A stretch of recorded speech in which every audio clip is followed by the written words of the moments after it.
Punjab mail TV देख रहे ਸਾਰੇ ਦਰਸ਼ਕਾਂ ਨੂੰ ਮੇਰੇ ਵੱਲੋਂ ਤੇਜਪਾਲ ਸਿੰਘ ਮਨਹਾਸ ਵੱਲੋਂ ਜੀ ਆਇਆਂ ਨੂੰ ਤੇ ਲੈ ਕੇ ਹਾਜ਼ਰ ਹਾਂ ਤੁਹਾਡਾ ਪ੍ਰੋਗਰਾਮ ਖਬਰ ਜੰਕਸ਼ਨ। ਸਰਦਾਰ ਨਰਿੰਦਰ ਸਿੰਘ ਸੱਤੀ ਹੁਣੀ ਸਾਡੇ ਕੋਲ ਪਹੁੰਚ ਗਏ ਆ। ਤੁਹਾਨੂੰ ਜੀ ਆਇਆਂ ਕਿਹਾ, ਇੱਦਾਂ ਹੀ ਆਪਾਂ ਉਹਨਾਂ ਨੂੰ ਜੀ ਆਇਆਂ ਕਹੀਏ। ਸੱਤੀ ਸਾਹਿਬ ਜੀ ਆਇਆਂ ਨੂੰ ਸਤਿ ਸ਼੍ਰੀ ਅਕਾਲ ਜੀ। ਸਤਿ ਸ਼੍ਰੀ ਅਕਾਲ ਜੀ। ਸੱਤੀ ਸਾਹਿਬ, ਘਟਨਾਵਾਂ ਭਰਪੂਰ ਰਹੇ ਪਿਛਲੇ ਥੋੜ੍ਹੇ ਦਿਨ, ਹੈ ਨਾ। ਪਹਿਲਾਂ ਆਪਾਂ ਅਮਰੀਕਾ ਵੱਲ ਨੂੰ ਚੱਲੀਏ। ਉੱਥੇ ਵੀ ਬੜਾ ਕੁਛ ਹੋ ਗਿਆ ਜਿਹਦੀ ਕਦੇ ਆਸ ਨਹੀਂ ਕੀਤੀ ਜਾ ਸਕਦੀ, ਕਿਉਂਕਿ ਅਮਰੀਕਾ ਜਿਹੜਾ ਉਹ ਦੁਨੀਆ ਦੇ ਸਭ ਤੋਂ ਵੱਡੇ ਲੋਕਤੰਤਰ ਦੀ ਹਾਮੀ ਭਰਦਾ ਵੀ ਅਸੀਂ ਤਾਂ ਬਹੁਤ ਡੈਮੋਕ੍ਰੇਟਿਕ ਵੇ ਨਾਲ ਰਹਿੰਦੇ ਹਾਂ ਅਤੇ ਲੋਕਾਂ ਦੀ ਜਿਹੜੀ ਦੂਸਰੀ ਆਵਾਜ਼ ਸੁਣਦੇ ਹਾਂ, ਅਤੇ ਉੱਥੇ ਵੀ ਕੁਛ ਗੜਬੜ ਹੋ ਰਹੀ ਆ। ਇੱਦਾਂ ਆ ਤੇਜਪਾਲ ਜੀ, ਪਈ ਅਮਰੀਕਾ ਇਹ ਦਾਅਵਾ ਕਰਦਾ ਹੈ ਜੀ ਪਈ ਸਾਰੀ ਦੁਨੀਆ 'ਚ ਸਭ ਤੋਂ ਵੱਡੀ ਡੈਮੋਕ੍ਰੇਸੀ ਜਿਹੜੀ ਆ, ਲੋਕਤੰਤਰ ਆ, ਉਹ ਸਾਡੇ ਦੇਸ਼ 'ਚ ਹੈ। ਬਿਲਕੁਲ। ਅਤੇ ਦੂਜੇ ਪਾਸੇ ਸਾਡੇ ਦੇਸ਼ 'ਚ ਵੀ ਇਹ ਦਾਅਵਾ ਕੀਤਾ ਜਾਂਦਾ ਪਈ ਜਿਹੜਾ ਲੋਕਤੰਤਰ ਹੈ ਭਾਰਤ ਵਿੱਚ, ਲੋਕਤੰਤਰ ਦੀ ਜਿਹੜੀ ਆਮ ਪਰਿਭਾਸ਼ਾ ਪ੍ਰਚਲਿਤ ਆ ਉਹ ਇਹ ਆ ਪਈ it is a government of the people, for the people and by the people. Yes, ਪਈ ਇਹ ਲੋਕਾਂ ਦੀ, ਲੋਕਾਂ ਲਈ ਅਤੇ ਲੋਕਾਂ ਦੁਆਰਾ ਚੁਣੀ ਹੋਈ ਸਰਕਾਰ ਹੁੰਦੀ ਆ। ਉੱਥੇ ਜੋ ਪੂਰੀ ਦੁਨੀਆ ਦੇ ਵਿੱਚ ਇਸ ਵੇਲੇ ਚੱਲ ਰਿਹਾ ਵੀ ਮੰਦੇ ਭਾਗੀ ਅਮਰੀਕਾ ਨੂੰ ਐਤਕੀ ਜਿਹੜੇ ਡੋਨਲਡ ਟਰੰਪ ਮਿਲ ਗਿਆ ਜੀ, ਪਈ ਉਹਨਾਂ ਨਾਲ ਦੇ ਅੱਜ ਤੱਕ ਕੋਈ ਰਾਸ਼ਟਰਪਤੀ ਨਹੀਂ ਹੋਇਆ। ਇਹ ਉਹੀ ਅਮਰੀਕਾ ਆ ਜਿੱਥੇ ਰੂਜ਼ਵੈਲਟ ਵਰਗੇ, ਬਿਲਕੁਲ ਠੀਕ ਹੈ, ਜਿੱਥੇ ਬੁਸ਼ ਵਰਗੇ, ਜਿੱਥੇ ਕਲਿੰਟਨ ਵਰਗੇ, ਜਿੱਥੇ ਬਰਾਕ ਓਬਾਮਾ ਵਰਗੇ, ਜਿੱਥੇ ਅਬਰਾਹਮ ਲਿੰਕਨ ਵਰਗੇ ਰਾਸ਼ਟਰਪਤੀ ਹੋਏ ਆ। ਬਿਲਕੁਲ ਠੀਕ ਹੈ। ਸੋ ਇਹਨਾਂ ਵਿਰੋਧ ਕਦੀ ਅਮਰੀਕੀ ਰਾਸ਼ਟਰਪਤੀ ਦਾ ਨਹੀਂ ਹੋਇਆ ਜਿੰਨਾ ਇਹਨਾਂ ਦਾ ਹੋਇਆ ਜੀ। ਅਸਲ 'ਚ ਜਿਹੜੇ ਡੋਨਲਡ ਟਰੰਪ ਆ ਨਾ, ਇੱਕ ਕਾਰੋਬਾਰੀ ਬੰਦੇ ਸੀਗੇ। ਬਿਲਕੁਲ। ਹੁਣ ਸਪਸ਼ਟ ਤੌਰ 'ਤੇ ਹਾਰ ਹੋਈ ਆ। ਪਹਿਲਾਂ ਤਾਂ ਕੇਸਾਂ 'ਚ ਉਲਝਾਉਣ ਦੀ ਯਤਨ ਕੀਤਾ ਵੀ ਜੀ ਉੱਥੇ ਮੈਂ ਜਿੱਤਦਾ, ਢਿਮਕੇ ਥਾਂ ਮੈਂ ਜਿੱਤਦਾ। ਅਦਾਲਤਾਂ ਨੇ ਸਖਤ ਟਿੱਪਣੀਆਂ ਵੀ ਕੀਤੀਆਂ। ਹੁਣ ਆਖਰੀ ਜਿਹੜਾ ਖਦਸ਼ਾ ਸੀਗਾ, ਲੋਕਾਂ ਨੂੰ ਖਦਸ਼ਾ ਵੀ ਸੀਗਾ ਵੀ ਇੱਦਾਂ ਹੋਣੀ ਆ ਵੀ ਕਦੇ ਫੌਜ ਦੇ ਜਿਹੜੇ ਹਮੈਤੀ ਅਫਸਰ ਆ ਉਹਨਾਂ ਨੂੰ ਨਾ ਆਪਣੀ ਇਮਦਾਦ ਲਈ ਸੱਦ ਲਵੇ ਜਾਂ ਉੱਥੋਂ ਵਾਈਟ ਹਾਊਸ 'ਚੋਂ ਨਿਕਲਣ ਨੂੰ ਤਿਆਰ ਨੇ ਜੀ। ਅਤੇ ਜਿਹੜਾ ਕਿਉਂਕਿ 3 ਜਨਵਰੀ ਨੂੰ ਚੋਣਾਂ ਹੁੰਦੀਆਂ ਨੇ ਜੀ, 20 ਨੂੰ ਜਿਹੜਾ ਸੌਂ ਚੁੱਕੀ ਜਾਣੀ ਹੈਗੀ, ਠੀਕ ਹੈ। ਉਹ ਐਤਕੀ ਕੀ ਹੁੰਦਾ ਹੈਗਾ ਭਈ ਜਿਹੜਾ ਜਿਹੜੀ ਫਾਈਨਲ ਮੋਹਰ ਲੱਗਣੀ ਆ, ਬਿਲਕੁਲ ਉਹਦੇ ਲਈ ਹੁਣ ਵੋਟਿੰਗ ਹੋ ਰਹੀ ਸੀ ਜੀ। ਕੈਪੀਟਲ ਜਿਹੜਾ ਜਿੱਥੇ ਉਹਨਾਂ ਦੀ ਪਾਰਲੀਮੈਂਟ ਆ, ਜਿੱਥੇ ਦੋਵੇਂ ਸਦਨ ਜੁੜਦੇ ਨੇ, ਸੈਨੇਟ ਤੇ ਹਾਊਸ ਆਫ ਰਿਪਰੈਜ਼ੈਂਟੇਟਿਵ, ਜਿਹਨੂੰ ਪ੍ਰਤੀਨਿਧੀ ਸਦਨ ਆਪਾਂ ਕਹਿ ਦਿੰਦੇ ਹਾਂ, ਬਿਲਕੁਲ ਕੈਪੀਟਲ ਹਿੱਲ ਕਹਿੰਦੇ। ਹਾਂਜੀ, ਉੱਥੇ ਡੋਨਲਡ ਟਰੰਪ ਨੇ ਦੇ ਜਿਹੜੇ ਹਮੈਤੀ ਆ ਉਹਨਾਂ ਦੀ ਰੈਲੀ ਹੁੰਦੀ ਆ। ਡੋਨਲਡ ਟਰੰਪ ਉਹਨਾਂ ਨੂੰ ਸੰਬੋਧਨ ਕਰਦੇ ਆ, ਉਹਨਾਂ ਨੂੰ ਬਲਕਿ ਉਕਸਾਉਂਦੇ ਨੇ ਜੀ। ਤਾਂ ਇਹ ਪਿਛਲੇ ਕਈ ਦਿਨਾਂ ਤੋਂ ਇਹਨਾਂ ਦੀਆਂ ਤਿਆਰੀਆਂ ਚੱਲ ਰਹੀਆਂ ਸੀ। ਜਿਹੜੇ ਹਮੈਤੀ ਨੇ ਉਹ ਇੱਕ ਦੂਸਰੇ ਨੂੰ ਸੋਸ਼ਲ ਮੀਡੀਆ ਰਾਹੀਂ ਸੁਨੇਹੇ ਘੱਲਦੇ ਸੀ ਵੀ ਆਪਾਂ ਕਿੱਦਾਂ ਉੱਥੇ ਜਾਣਾ, ਕੀ ਉੱਥੇ ਕਰਨਾ, ਕਿਹੜੇ ਹਥਿਆਰ ਲੈ ਕੇ ਜਾਣੇ ਆ ਜੀ। ਸੋ ਇਹ ਜਿਹੜਾ ਹਮਲਾ, ਉਸ ਪਿੱਛੋਂ ਕੀ ਹੁੰਦਾ ਵੀ ਅੰਦਰ ਕਾਰਵਾਈ ਚੱਲ ਰਹੀ ਆ ਜੀ।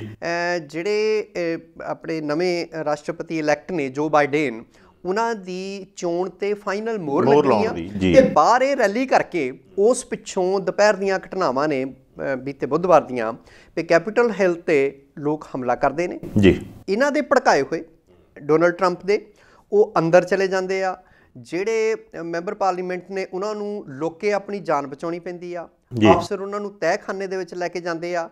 4 ਘੰਟੇ ਉੱਥੇ ਜਿਹੜਾ ਆ ਰੌਲਾ ਰੱਪਾ ਪੈਂਦਾ ਜੀ। ਉੱਥੇ ਜਿਹੜਾ ਕਹਿ ਲਓ ਵੀ ਅਫਰਾ ਤਫਰੀ ਫੈਲ ਜਾਂਦੀ ਆ ਜੀ। ਜਿਹੜੇ ਹੁਣ ਪ੍ਰੈਜ਼ੀਡੈਂਟ ਇਲੈਕਟ ਹੈਗੇ ਨੇ ਅਮਰੀਕਾ ਦੇ ਜੀ, ਉਹਨਾਂ ਨੇ ਤਾਂ ਇਹਨੂੰ ਵਿਦਰੋਹ ਕਹਿ ਦਿੱਤਾ ਜੀ। ਇਹ ਇਕੱਲਾ ਵਿਦਰੋਹ ਨਹੀਂ, ਮੈਂ ਤਾਂ ਕਹਿੰਦਾ ਵੀ ਇਹ ਅੱਤਵਾਦੀ ਹਮਲਾ ਆ। ਬਿਲਕੁਲ। ਭਾਵੇਂ ਉਹ ਅਮਰੀਕਨ ਨੇ ਹਮਲਾ ਕਰਨ ਵਾਲੇ, ਪਰ ਉਹ ਸਾਰੇ ਲੋਕ ਅੱਤਵਾਦੀ ਨੇ ਤੇ ਉਹਨਾਂ ਕੋਲੋਂ ਪਾਈਪ ਬੰਬ ਵਗੈਰਾ ਵੀ ਕਹਿੰਦੇ ਇੱਕ ਦੋ ਨਿਕਲੇ ਆ, ਹੋਰ ਕਈ ਕੁਛ ਮਿਲਿਆ ਉਹਨਾਂ ਕੋਲੋਂ। ਔਰ 4 ਜਣਿਆਂ ਦੀ ਮੌਤ ਹੁੰਦੀ। ਪਹਿਲਾਂ ਇੱਕ ਲੇਡੀ ਦੀ ਮੌਤ ਦੀ ਖਬਰ ਆ ਰਹੀ ਸੀ, ਫਿਰ ਕੁੱਲ 4 ਮੌਤਾਂ ਹੋਈਆਂ। ਉਸ ਪਿੱਛੋਂ ਗ੍ਰਿਫਤਾਰੀਆਂ ਵੀ ਹੋਈਆਂ, 50 ਤੋਂ 100 ਦੇ ਦਰਮਿਆਨ ਲੋਕ ਗ੍ਰਿਫਤਾਰ ਵੀ ਕੀਤੇ ਆ।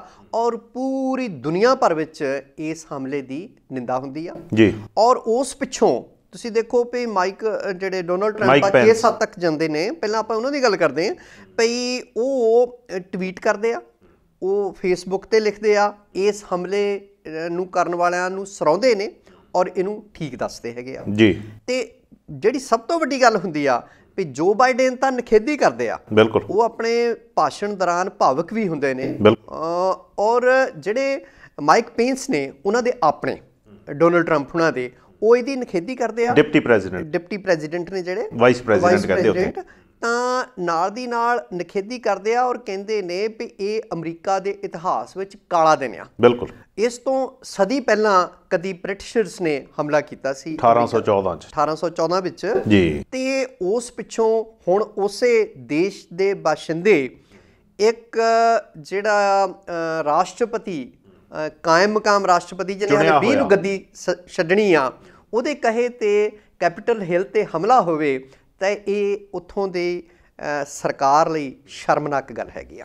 ਅੱਛਾ ਸੱਤੀ ਸਾਹਿਬ, ਇਹਦੇ 'ਚ ਇੱਕ ਹੋਰ ਗੱਲ ਬੜੀ ਵੱਡੀ ਹੋਈ ਹੈ ਜੀ। ਦੇਖੋ ਫਿਰ ਵੀ ਉਹਨਾਂ ਲੋਕਾਂ ਦੇ ਮੋਰਲ ਕਰੈਕਟਰਸ ਹੈਗੇ ਆ ਜੀ। ਜਦੋਂ ਆਪਾਂ ਕੰਪੈਰੇਟਿਵਲੀ ਦੇਖੀਏ, ਚਲੋ ਆਪਾਂ ਭਾਰਤ ਦੀ ਥੋੜੀ ਦੇਰ ਗੱਲ ਕਰਾਂਗੇ, ਬਾਅਦ 'ਚ ਕਰਾਂਗੇ ਜੀ। ਰਿਪਬਲਿਕਨਸ ਜਿਸ ਪਾਰਟੀ ਦੇ ਪ੍ਰੈਜ਼ੀਡੈਂਟ ਹੈਗੇ ਨੇ ਟਰੰਪ ਜੀ, ਰਿਪਬਲਿਕਨਸ ਦੇ ਬਿਆਨ ਇਹ ਆਏ, ਕਹਿੰਦੇ ਇਹ ਰਿਪਬਲਿਕਨ ਪਾਰਟੀ ਦੇ ਸਪੋਰਟਰ ਨਹੀਂ ਗੇ, ਇਹ ਪ੍ਰੈਜ਼ੀਡੈਂਟ ਟਰੰਪ ਦੇ ਸਪੋਰਟਰ ਨੇ। ਜੋ ਵੀ ਆ ਇਹ ਗੱਲ ਤੁਹਾਡੀ ਠੀਕ ਆ। ਦੇਖੋ ਮਾਈਕ ਪੇਂਸ ਵਿਰੋਧ ਕਰਦੇ ਆ ਆਪਣੇ ਭਾਸ਼ਣ ਵਿੱਚ, ਇਹਨੂੰ ਮਤਲਬ ਹਮਲੇ ਦੀ ਨਿਖੇਧੀ ਕਰਦੇ ਨੇ, ਪਰ ਮਾਈਕ ਪੇਂਸ ਦੇ ਨਾਲ ਨਾਲ ਹੋਰ ਬਹੁਤ ਸਾਰੇ ਜਿਹੜੇ ਰਿਪਬਲਿਕਨਸ ਨੇ ਉਹਨਾਂ ਨੇ ਇਹਦਾ ਵਿਰੋਧ ਕੀਤਾ। ਹੁਣ ਅਗਲੀ ਗੱਲ ਕੀ ਆ ਭਈ, ਦੇਖੋ ਸੈਨੇਟ ਦੇ ਵਿੱਚ ਬਹੁਮਤ ਨਹੀਂ ਸੀ ਪਿਛਲੀ ਸਰਕਾਰ, ਬਿਲਕੁਲ ਠੀਕ ਹੈ। ਇਹਨਾਂ ਦੀ ਸੈਨੇਟ ਵਿੱਚ ਵੀ ਬਹੁਮਤ ਸੀ, ਉਧਰੋਂ ਹਾਊਸ ਆਫ ਰਿਪਰੈਜ਼ੈਂਟੇਟਿਵਸ ਦਾ ਵੀ ਆਪਾਂ ਨੂੰ ਪਤਾ ਹੈ ਜੀ। ਹੁਣ ਕੀ ਹੋਇਆ ਵੀ ਜਿਹੜੀ ਲਾਸਟ ਇਲੈਕਸ਼ਨ ਹੋਈ ਆ, ਉਹਦੇ ਵਿੱਚ ਇੱਕ ਪਾਦਰੀ ਜਿੱਤੇ ਨੇ ਜੀ, ਔਰ ਇਹਨਾਂ ਦੀ ਸੈਨੇਟ ਵਿੱਚ ਵੀ ਡੈਮੋਕ੍ਰੇਟਸ ਦੀ ਬਹੁਮਤ ਹੋ ਗਈ ਆ, ਠੀਕ ਹੈ। ਇਸ ਕਰਕੇ ਨਾ ਤਾਂ ਕੋਈ ਬਿੱਲ ਪਾਸ ਕਰ ਸਕਦੇ ਸੀ, ਨਾ ਕੋਈ ਜਿਹੜਾ ਖਾਸ ਕਰਕੇ ਫੰਡ ਹੈ, ਬਜਟ ਹੈ, ਉਹ ਸਾਰਾ ਇਹਨਾਂ ਦੇ ਹੱਥ ਸੀਗਾ, ਆਪਣਾ ਜਿਹੜੇ ਰਿਪਬਲਿਕਨਸ ਦੇ, ਹੈ ਨਾ। ਸੋ ਹੁਣ ਉਸੇ ਦਿਨ ਹੀ ਜਿਹੜਾ ਉਹਦਾ ਵੀ ਰਿਜ਼ਲਟ ਆਉਂਦਾ ਹੈਗਾ, ਹੁਣ ਇਹਨਾਂ ਨੂੰ ਡੈਮੋਕ੍ਰੇਟਸ ਨੂੰ ਉੱਥੇ ਵੀ ਬਹੁਮਤ ਮਿਲਦੀ ਆ। ਅਗਲੀ ਗੱਲ ਇਹ ਪਈ, ਜਿਹੜੇ ਸੈਕਟਰੀ ਆਫ ਸਟੇਟ ਨੇ ਜੌਨ ਕੈਲੀ ਜੀ ਜਿਹੜੇ ਕੈਲੀਫੋਰਨੀਆ ਦੇ, ਉਹਨਾਂ ਦਾ ਕੀ ਆ ਵੀ ਜਿਹੜੀ ਕਮਲਾ ਹੈਰਿਸ ਵਾਲੀ ਸੀਟ ਖਾਲੀ ਹੁੰਦੀ ਆ, ਉਹਦੇ ਤੇ ਵੀ ਹੁਣ ਆਪਣਾ ਡੈਮੋਕ੍ਰੇਟ ਕੋਈ ਅੱਗੇ ਲਿਆਉਣਗੇ ਜੀ, ਔਰ ਜਿਹੜੀ ਇੱਕ ਵੋਟ ਹੁੰਦੀ ਆ ਉਹ ਵਾਈਸ ਪ੍ਰੈਜ਼ੀਡੈਂਟ ਦੀ ਹੁੰਦੀ ਆ, ਤੇ ਵਾਈਸ ਪ੍ਰੈਜ਼ੀਡੈਂਟ ਕੌਣ ਨੇ? ਕਮਲਾ ਹੈਰਿਸ ਡੈਮੋਕ੍ਰੇਟ ਆ, ਠੀਕ ਹੈ। ਸੋ ਇਸ ਕਰਕੇ ਜਦੋਂ ਉਹ ਵੋਟ ਪੈਣੀ ਆ ਤੇ ਇਹਨਾਂ ਦਾ ਸਪਸ਼ਟ ਬਹੁਮਤ ਹੁਣ ਸੈਨੇਟ ਦੇ ਵਿੱਚ ਵੀ ਹੋ ਰਿਹਾ ਹੈਗਾ ਜੀ। ਅੱਛਾ, ਜਿਹੜੀ ਦੇਖੋ ਇਹਦੇ ਜੇ ਆਪਾਂ ਨਟਸ਼ੈਲ ਦੇ ਵਿੱਚ ਦੇਖਣ ਦੀ ਕੋਸ਼ਿਸ਼ ਕਰੀਏ ਜੀ, ਤੇ ਜਿਹੜੇ ਟਰੰਪ ਦੇ ਹੀ ਸੀਗੇ, ਜਿਹੜੇ ਐਕਸ ਹੁਣ ਤਾਂ ਹੋ ਗਏ White House chief of staff John Kelly ji, ਤੇ ਉਹਨਾਂ ਨੇ ਨਾ ਇੱਕ ਗੱਲ ਬੜੀ ਸਪਸ਼ਟ ਕਹੀ ਆ, ਕਹਿੰਦੇ ਇਹ ਟਰੰਪ ਨੇ ਸਾਡੇ ਦੇਸ਼ ਦੇ ਨਾਗਰਿਕਾਂ ਦੀਆਂ ਨਾੜਾਂ ਦੇ ਵਿੱਚ ਜ਼ਹਿਰ ਦੇ ਦਿੱਤੀ ਹੈ। ਇਹ 'ਚ ਕੋਈ ਦੋ ਰਾਵਾਂ ਹੀ ਨਹੀਂ ਗਿਆ। ਉਹ ਜੌਨ ਕੈਲੀ ਹੋਰੀ ਤਾਂ ਕਹਿੰਦੇ ਨੇ, ਉਸ ਤੋਂ ਪਹਿਲਾਂ ਹਾਲੇ 4 ਦਿਨ ਪਹਿਲਾਂ ਚੇਤਾਵਨੀ 10 ਜਿਹੜੇ ਆ ਰੱਖਿਆ ਮੰਤਰੀ ਅਮਰੀਕਾ ਦੇ ਸਾਬਕਾ, ਉਹਨਾਂ ਨੇ ਕਿਹਾ ਭਈ ਜੇ ਫੌਜ ਨੂੰ ਇਨਵੋਲਵ ਕੀਤਾ ਜਾਂ ਉੱਥੇ ਅਫਰਾ ਤਫਰੀ ਫੈਲਾਉਣ ਦਾ ਯਤਨ ਕੀਤਾ, ਉਹਦੇ ਖਿਲਾਫ ਚੇਤਾਵਨੀ ਦਿੱਤੀ ਸੀ। ਪੂਰੀ ਦੁਨੀਆ ਦੇ ਜਿਹੜੇ ਲੀਡਰ ਆ ਉਹਨਾਂ ਨੇ ਨਿਖੇਧੀ ਕੀਤੀ ਆ, ਇੱਥੋਂ ਤੱਕ ਵੀ ਇਰਾਨ ਦੇ ਜਿਹੜੇ ਲੋਕ ਆ ਉਹ ਕਹਿੰਦੇ ਵੀ ਤੁਹਾਨੂੰ ਪਤਾ ਵੀ ਸੁਲੇਮਾਨੀ ਇਹਨਾਂ ਨੇ ਮਾਰਿਆ, ਉਹਨਾਂ ਦਾ ਕਮਾਂਡਰ ਇਨ ਚੀਫ ਜਿਹੜਾ, ਉਹ ਤਾਂ ਹਾਲੇ ਉਹਦਾ ਦਰਦ ਨਹੀਂ ਇਰਾਨ ਵਾਲੇ ਭੁੱਲੇ। ਤਾਂ ਉਹਨਾਂ ਦਾ ਹਮਲਾ ਤਾਂ ਪਤਾ ਨਹੀਂ ਉਹਨਾਂ ਦੀ ਧਮਕੀ ਆ ਜਾਂ ਕੀ ਆ। ਇੱਕ ਤਰ੍ਹਾਂ ਦਾ ਇਹਨਾਂ ਨੇ ਜਿਹੜਾ ਟਰੰਪ ਹੋਰੀ ਆਪਣੇ ਦੇਸ਼ ਦੇ ਅੱਤਵਾਦੀਆਂ ਦਾ ਹਮਲਾ ਜਿਹੜਾ ਉਹ ਕੈਪੀਟਲ ਹਿੱਲ ਤੇ ਕਰਵਾ ਦਿੱਤਾ ਹੈਗਾ ਜੀ, ਠੀਕ ਹੈ। ਅੱਛਾ, ਉਹਦੇ 'ਚ ਨਾ ਇੱਕ ਗੱਲ ਹੋ ਰਿਹਾ ਹੈ, ਉਹ ਸਾਰੇ ਝੰਡਿਆਂ ਦੇ ਵਿੱਚ ਇੱਕ ਤਾਂ ਤਿਰੰਗਾ ਕੋਈ ਲੈ ਕੇ ਵੜਿਆ ਹੋਇਆ ਸੀਗਾ ਜੀ, ਹੈ ਨਾ, ਤੇ ਉਹ ਹੋ ਸਕਦਾ ਕੋਈ ਗਲਤ ਆਨਸਰ ਹੋਵੇ ਜਾਂ ਕੀ ਸੀਗਾ, ਸਾਨੂੰ ਕੁਛ ਨਹੀਂ ਪਤਾ। ਇੱਕ ਗੱਲ ਇਹ ਵੀ ਆ ਵੀ ਮੋਦੀ ਸਾਹਿਬ ਦੀ ਤੇ ਟਰੰਪ ਸਾਹਿਬ ਦੀ ਬੜੀ ਆਪਸ ਯਾਰੀ ਦੋਸਤੀ ਆ ਜਿਹੜੀ ਜਗਜ਼ਾਰ ਹੈ ਜੀ। ਦੂਜਾ, ਮੋਦੀ ਸਾਹਿਬ ਟਵੀਟ ਕਰਦੇ ਆ, ਕਹਿੰਦੇ ਜਿਹੜੇ ਸੱਤਾ ਦਾ ਬਦਲਾਅ ਆ ਜੀ, ਲੋਕਤੰਤਰਿਕ ਪ੍ਰਕਿਰਿਆ ਆ, ਉਹ ਸ਼ਾਂਤੀ ਨਾਲ ਹੀ ਹੋ ਜਾਣੀ ਚਾਹੀਦੀ ਆ ਜੀ। ਕੀ ਸਾਡੇ ਦੇਸ਼ 'ਚ ਇੱਦਾਂ ਹੁੰਦੀ ਆ ਜੇ ਆਪਾਂ ਕੰਪੈਰੇਟਿਵਲੀ ਦੇਖੀਏ ਤਾਂ? ਇੱਦਾਂ ਆ ਭਈ ਹੁਣ ਲੋਕ ਇਹ ਖਦਸ਼ਾ ਪ੍ਰਗਟਾ ਰਹੇ ਆ ਭਈ ਸੁੱਖ ਨਾਲ ਮੋਦੀ ਸਾਹਿਬ ਦੀ ਟਰਮ ਵੀ ਪੂਰੀ ਹੋਣੀ ਆ, ਭਈ ਇਹ ਵੀ ਜਿਹਨੂੰ ਫੋਲੋ ਕਰਦੇ ਨੇ, ਡੋਨਲਡ ਟਰੰਪ ਨੇ ਜੋ ਕੁਛ ਕੀਤਾ ਉਹ ਹਿੰਦੁਸਤਾਨ 'ਚ ਵੀ ਹੋ ਸਕਦਾ। ਬਿਲਕੁਲ, ਅੱਜ ਕੱਲ੍ਹ ਸੋਸ਼ਲ ਮੀਡੀਆ 'ਤੇ ਇਹ ਗੱਲ ਚੱਲ ਰਹੀ ਹੈਗੀ ਆ। ਦੂਸਰਾ ਇਹ ਭਈ ਮੈਨੂੰ ਲੱਗਦਾ ਵੀ ਇਹ 20 ਜਨਵਰੀ ਤੱਕ ਟਰੰਪ ਸਾਹਿਬ ਆਪਣੇ ਅਹੁਦੇ 'ਤੇ ਬਣੇ ਵੀ ਰਹਿਣਗੇ ਜਾਂ ਨਹੀਂ। ਦੇਖੋ 200 ਤੋਂ ਵੱਧ MP ਚਾਹੁੰਦੇ ਆ ਭਈ ਟਰੰਪ ਆਪਣੇ ਅਹੁਦੇ 'ਤੇ ਨਾ ਰਹੇ। ਉਹਦੇ ਲਈ ਕੀ ਆ, ਉਹ ਕਹਿੰਦੇ ਆ ਜਾਂ ਤਾਂ ਮਹਾਦੋਸ਼ ਜਿਹੜਾ ਜਿਵੇਂ ਇਹਨਾਂ ਤੇ ਪਹਿਲਾਂ ਵੀ ਚੱਲਿਆ ਸੀ ਟਰੰਪ ਦੇ ਉੱਤੇ, ਠੀਕ ਹੈ, ਔਰ ਜਾਂ ਕਹਿੰਦੇ ਮੁਕੱਦਮਾ ਚੱਲੇ ਤੇ ਜਾਂ ਇਹਨੂੰ ਸੰਵਿਧਾਨਕ ਨਿਯਮਾਂ ਦੇ ਤਹਿਤ ਅਮਰੀਕੀ ਸੰਵਿਧਾਨ ਦੀ 25ਵੀਂ ਸੋਧ ਤਹਿਤ ਰਾਸ਼ਟਰਪਤੀ ਨੂੰ ਕੈਬਨਿਟ ਹਟਾ ਸਕਦੀ ਆ। ਬਿਲਕੁਲ ਹਟਾ ਸਕਦੀ ਆ। ਮੈਨੂੰ ਉਹਦੇ ਲਈ ਇਕੱਲਾ ਗੱਲਾਂ ਹੀ ਨਹੀਂ ਹੁੰਦੀਆਂ, ਉਹਦੇ ਲਈ ਬੈਠਕਾਂ ਹੋਣੀਆਂ ਸ਼ੁਰੂ ਹੋ ਗਈਆਂ ਬਕਾਇਦਾ ਜੀ, ਠੀਕ ਹੈ। ਸੋ ਕੋਈ ਪਤਾ ਨਹੀਂ ਵੀ ਆਉਂਦੇ ਦਿਨਾਂ 'ਚ ਇੱਦਾਂ ਦੀ ਵੀ ਖਬਰ ਆਵੇ ਵੀ ਕੈਬਨਿਟ ਨੇ ਪਾਸੇ ਕਰ ਦਿੱਤਾ ਹੈਗਾ, ਠੀਕ ਹੈ, ਕਿਉਂਕਿ CNN ਨੇ ਇਹ ਮੁੱਦਾ ਜਿਹੜਾ ਹੈਗਾ ਉਹ ਛੇੜਿਆ ਹੈਗਾ, ਹੈ ਨਾ। ਤਾਂ ਦੂਸਰਾ ਇਹ ਆ ਵੀ ਮਾਈਕ ਪੈਂਸ ਵਿਰੋਧਤਾ ਕਰਦੇ ਆ, ਪਰ ਉਹ ਨਹੀਂ ਚਾਹੁੰਦੇ ਵੀ ਇਹਨਾਂ ਤੇ ਮਹਾਦੋਸ਼ ਦਾ ਮੁਕੱਦਮਾ ਚਲਾਇਆ ਜਾਵੇ ਜਾਂ ਇਹਨਾਂ ਨੂੰ ਕੈਬਨਿਟ ਹਟਾਵੇ। ਕਿਉਂ? ਉਹ ਕਹਿੰਦੇ ਵੀ ਇਹਦੇ ਨਾਲ ਮਾਈਕ ਪੈਂਸ ਅੰਦਰੋਂ ਅੰਦਰ ਜੇ ਉਹ ਵਿਰੋਧ ਵੀ ਕਰਦੇ ਆ, ਉਸ ਵਿਰੋਧ ਵਿੱਚ ਉਹਨਾਂ ਦਾ ਇੱਕ ਲੁਕਵਾਂ ਮੰਤਵ ਵੀ ਮੈਨੂੰ ਲੱਗਦਾ ਵੀ ਆਉਣ ਵਾਲੇ ਜਿਹੜੇ ਰਾਸ਼ਟਰਪਤੀ ਆ ਉਹ ਮਾਈਕ ਪੈਂਸ ਹੋ ਸਕਦੇ ਨੇ 4 ਸਾਲਾਂ ਬਾਅਦ। ਸੋ ਉਹ ਵਿਰੋਧਤਾ ਕਰਦੇ ਆ ਕਿਉਂਕਿ ਉਹ ਲੋਕ ਬਹੁਤਾ ਮੁਲੰਮਾ ਨਹੀਂ ਰੱਖਦੇ ਹੈਗੇ ਜੋ ਆਪਾਂ ਦੇਖਦੇ ਆ, ਪਰ ਨਾਲ ਦੀ ਨਾਲ ਉਹਨਾਂ ਨੂੰ ਇਹ ਖਦਸ਼ਾ ਆ ਵੀ ਜੇ ਇਹਨਾਂ ਨੂੰ ਹਟਾਇਆ ਜਾਂਦਾ ਇਸ ਤਰ੍ਹਾਂ ਡੋਨਲਡ ਟਰੰਪ ਨੂੰ, ਤਾਂ ਰਿਪਬਲਿਕਨਸ ਦੀ ਸਾਖ ਨੂੰ ਧੱਕਾ ਲੱਗੇਗਾ। ਸੋ ਉਹ ਸ਼ਾਇਦ ਅੰਦਰ ਖਾਤੇ ਇਹ ਨਹੀਂ ਚਾਹੁੰਦੇ ਵੀ ਇਹਨਾਂ ਨੂੰ ਇਸ ਢੰਗ ਨਾਲ ਹਟਾਇਆ ਜਾਵੇ, ਇਸ ਆਸ ਵਿੱਚ ਵੀ 4 ਸਾਲਾਂ ਨੂੰ ਮੈਂ ਵੀ ਬਣਨਾ ਹੈਗਾ। ਸੋ ਕੁੱਲ ਮਿਲਾ ਕੇ ਇਹ ਆ ਵੀ ਇਸ ਵੇਲੇ ਚਰਚਾਵਾਂ ਦਾ ਬਾਜ਼ਾਰ ਗਰਮ ਹੈ।